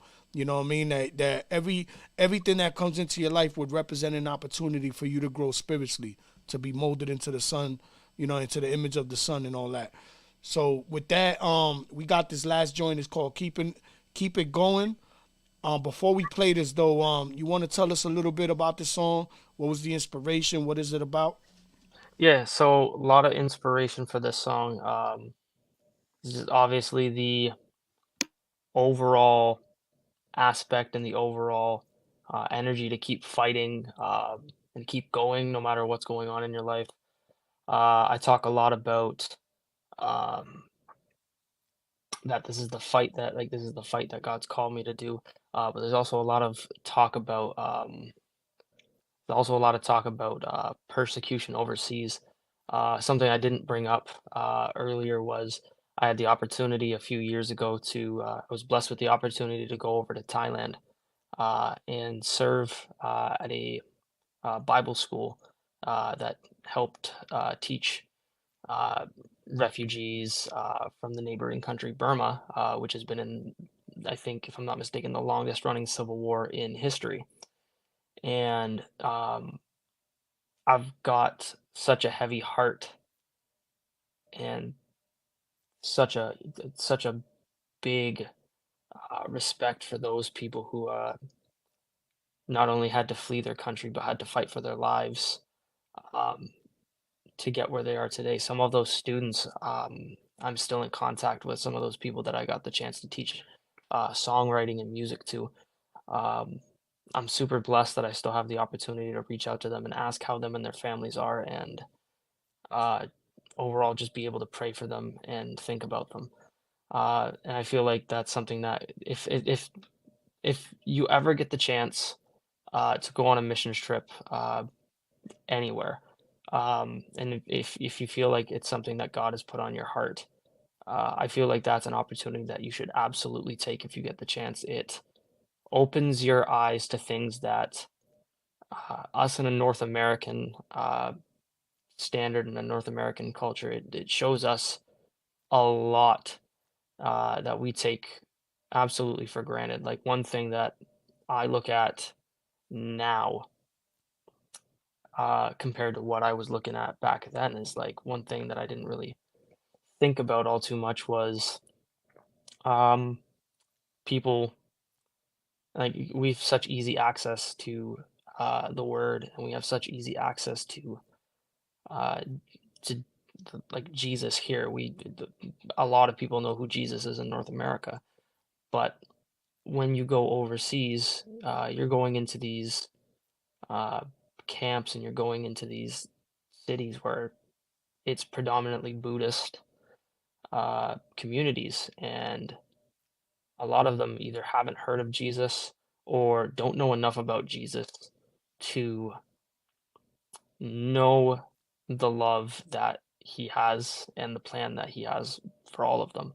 And so being able to have conversations with those kind of people and those experiences were a huge part of this song, because it was my message for them when the Civil War kind of rebooted back up in Burma, was my message to the Karen people and a lot of the people that were in a lot of the students that I know that were in the country. It was my message for them to keep it going and don't give up the fight, because God's got you. No weapon formed against you shall prosper.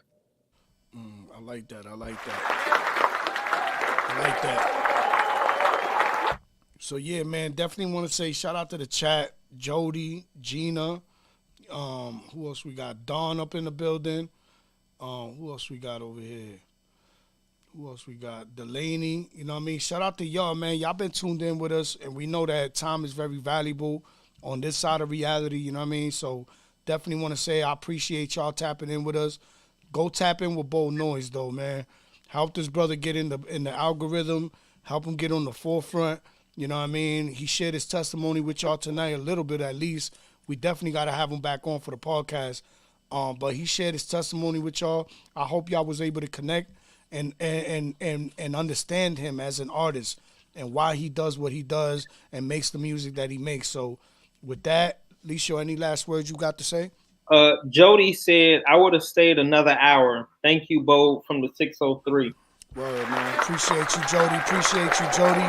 Oh, yeah, I just want to, piggyback, because I don't know if a lot of people know this or not, but if you read on my, in my bio on Facebook, it says that I was, a minister with EJM, which is Eddie James Ministries, and I had a chance to, not only dance for Eddie James Ministries, but travel across the United States and to, preach the gospel through my dancing.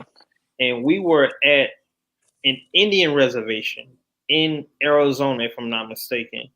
And it was, everything was cut off. It was no technology. People like us, like we're addicted to our phones. We couldn't have our phones. It was a crazy experience. It was a very eye-opening experience. So I can attest to what you're saying about going to Thailand.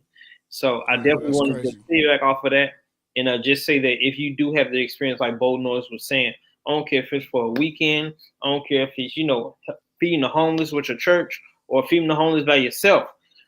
Get out there and be the salt and light of the earth. Be the hands and feet of Jesus in this dying world, because they need to know who Jesus is at the end of the day. Point blank, period. And the best sermon a person can hear is the life that you live. The best gospel preached is the one that you live, man. That's what I mean. Love that. That's what I mean.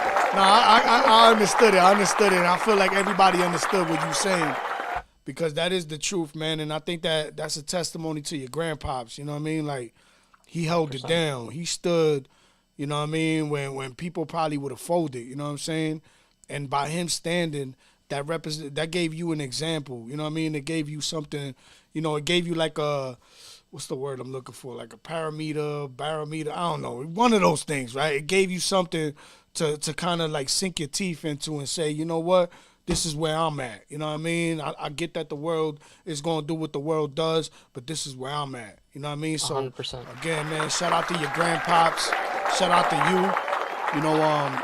Yo, just keep doing your thing, man. I would definitely love to tap in with you. Maybe get some pointers on some editing, because I'm starting to learn how to edit and all that. But I'm not the best, but I wish I was. But maybe I could connect with somebody like you who can give me some pointers or something. But of course, whether we connect or not, man, definitely want to say I'm honored to be able to interview you tonight. And hopefully we can have you back for the podcast so you can go a little more deeper into what you was talking about.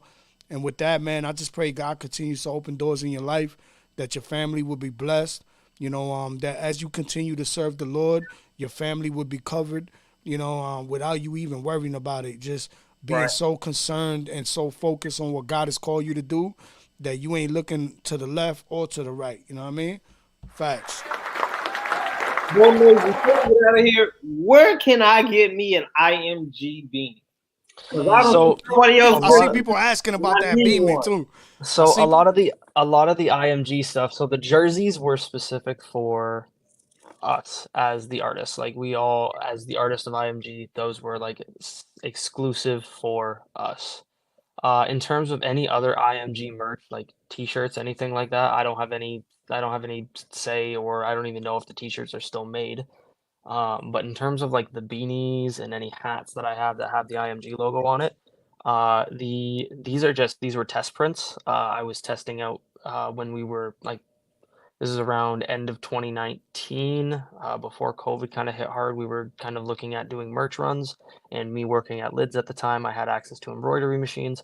So I had discounts on embroidery, discounts on blank hats, discounts on all of that kind of stuff. So I was like, okay, let's do a couple of test runs. Let's see what works. So I'm the only one that has the IMG stuff at the moment, because they're just test prints. They never made it to final. Hey, yo, come on, man. We don't want to hear that. We want those beanies. We want the beanie, man. Nah, man, super dope beanie. I seen people asking about that beanie. Yeah, man. I don't know, man. Maybe God will give you favor, man. Tap in with the brother directly. He already told you he got some lives experience. I don't know if he still got those discounts or anything. You're gonna have to talk to him about that. But I don't even got a Lids in my city anymore. They closed up yesterday. Yesterday, wow. Yeah, bro. Yeah, bro, they're gone. I don't even get to go buy hats anymore. It's mad depressing.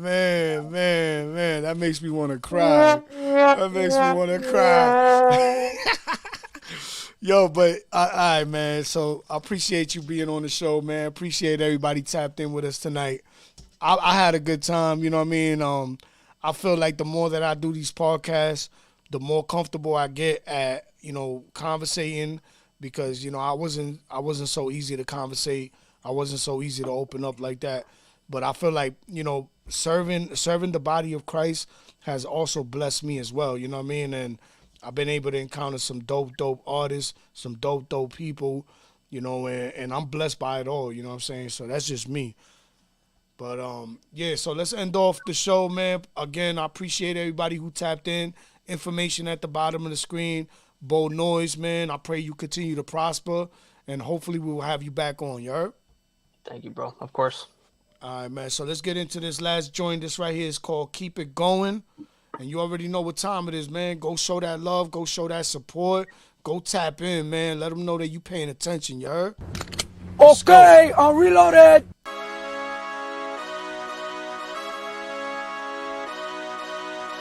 Let's go. Shout out to Bo Noize. Shout out to Jesus.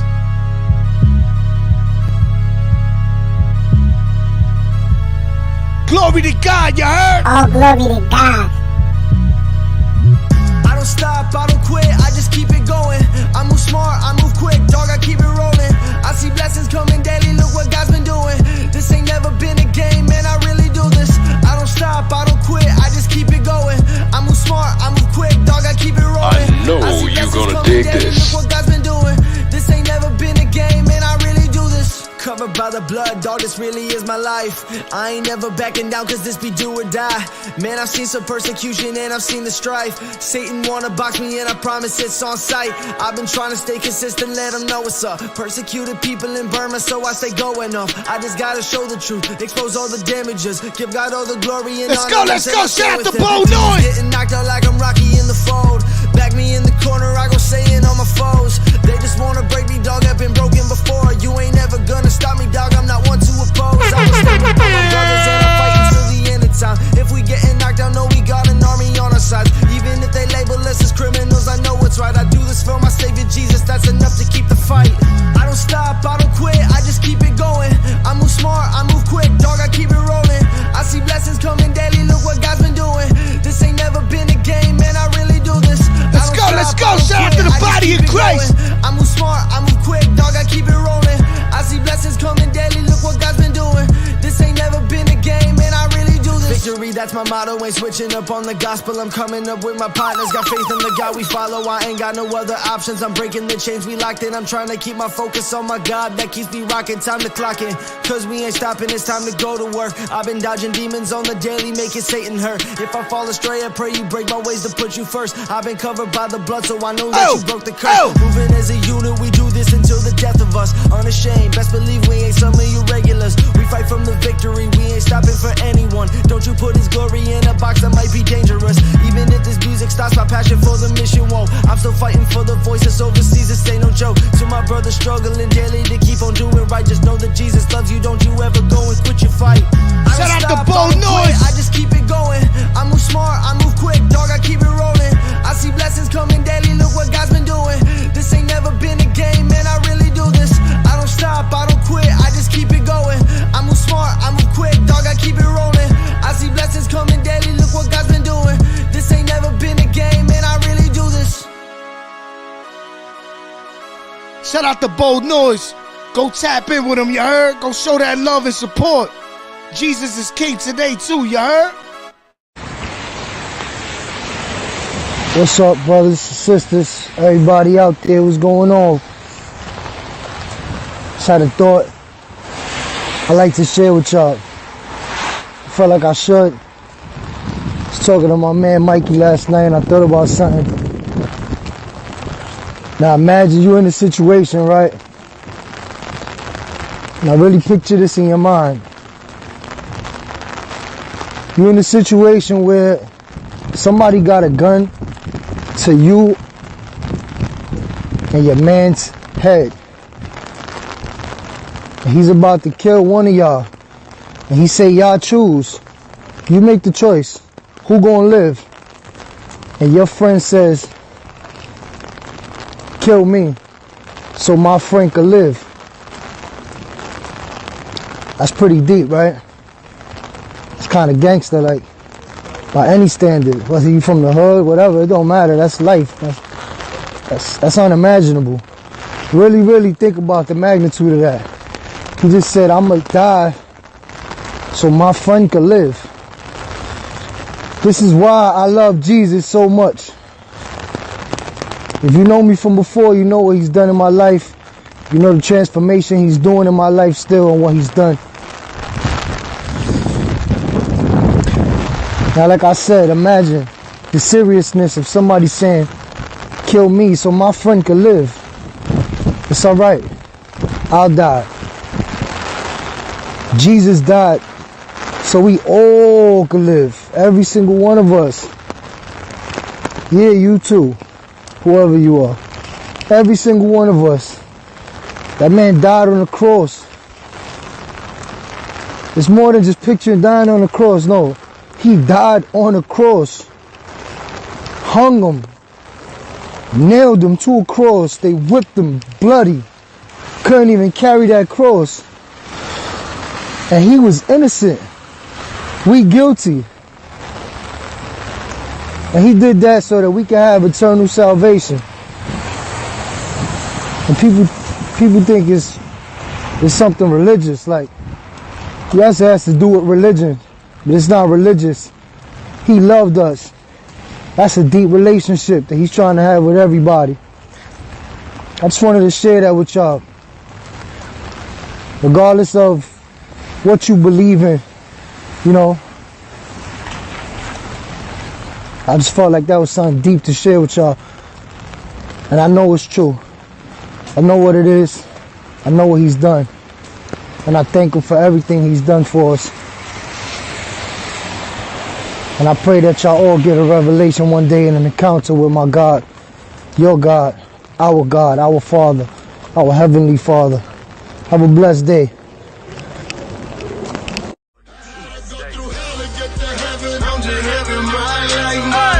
Crucify my old man. I gotta go through hell to get to heaven. Nah, I'm a new creation, living Christ-like. Finally got my mind right. I gotta go through hell to get to heaven.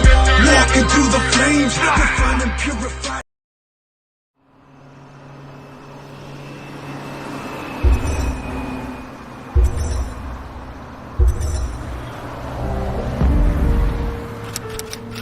I have a past.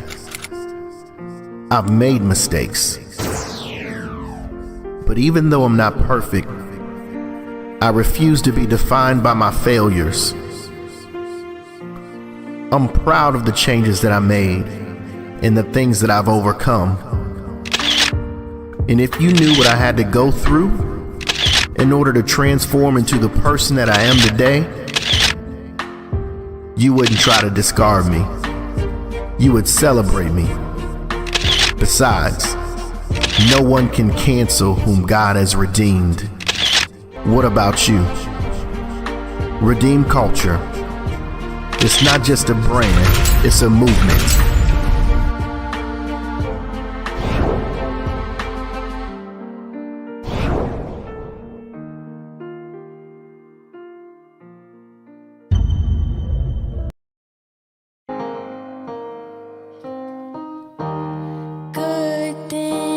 Come with competition, what good thing?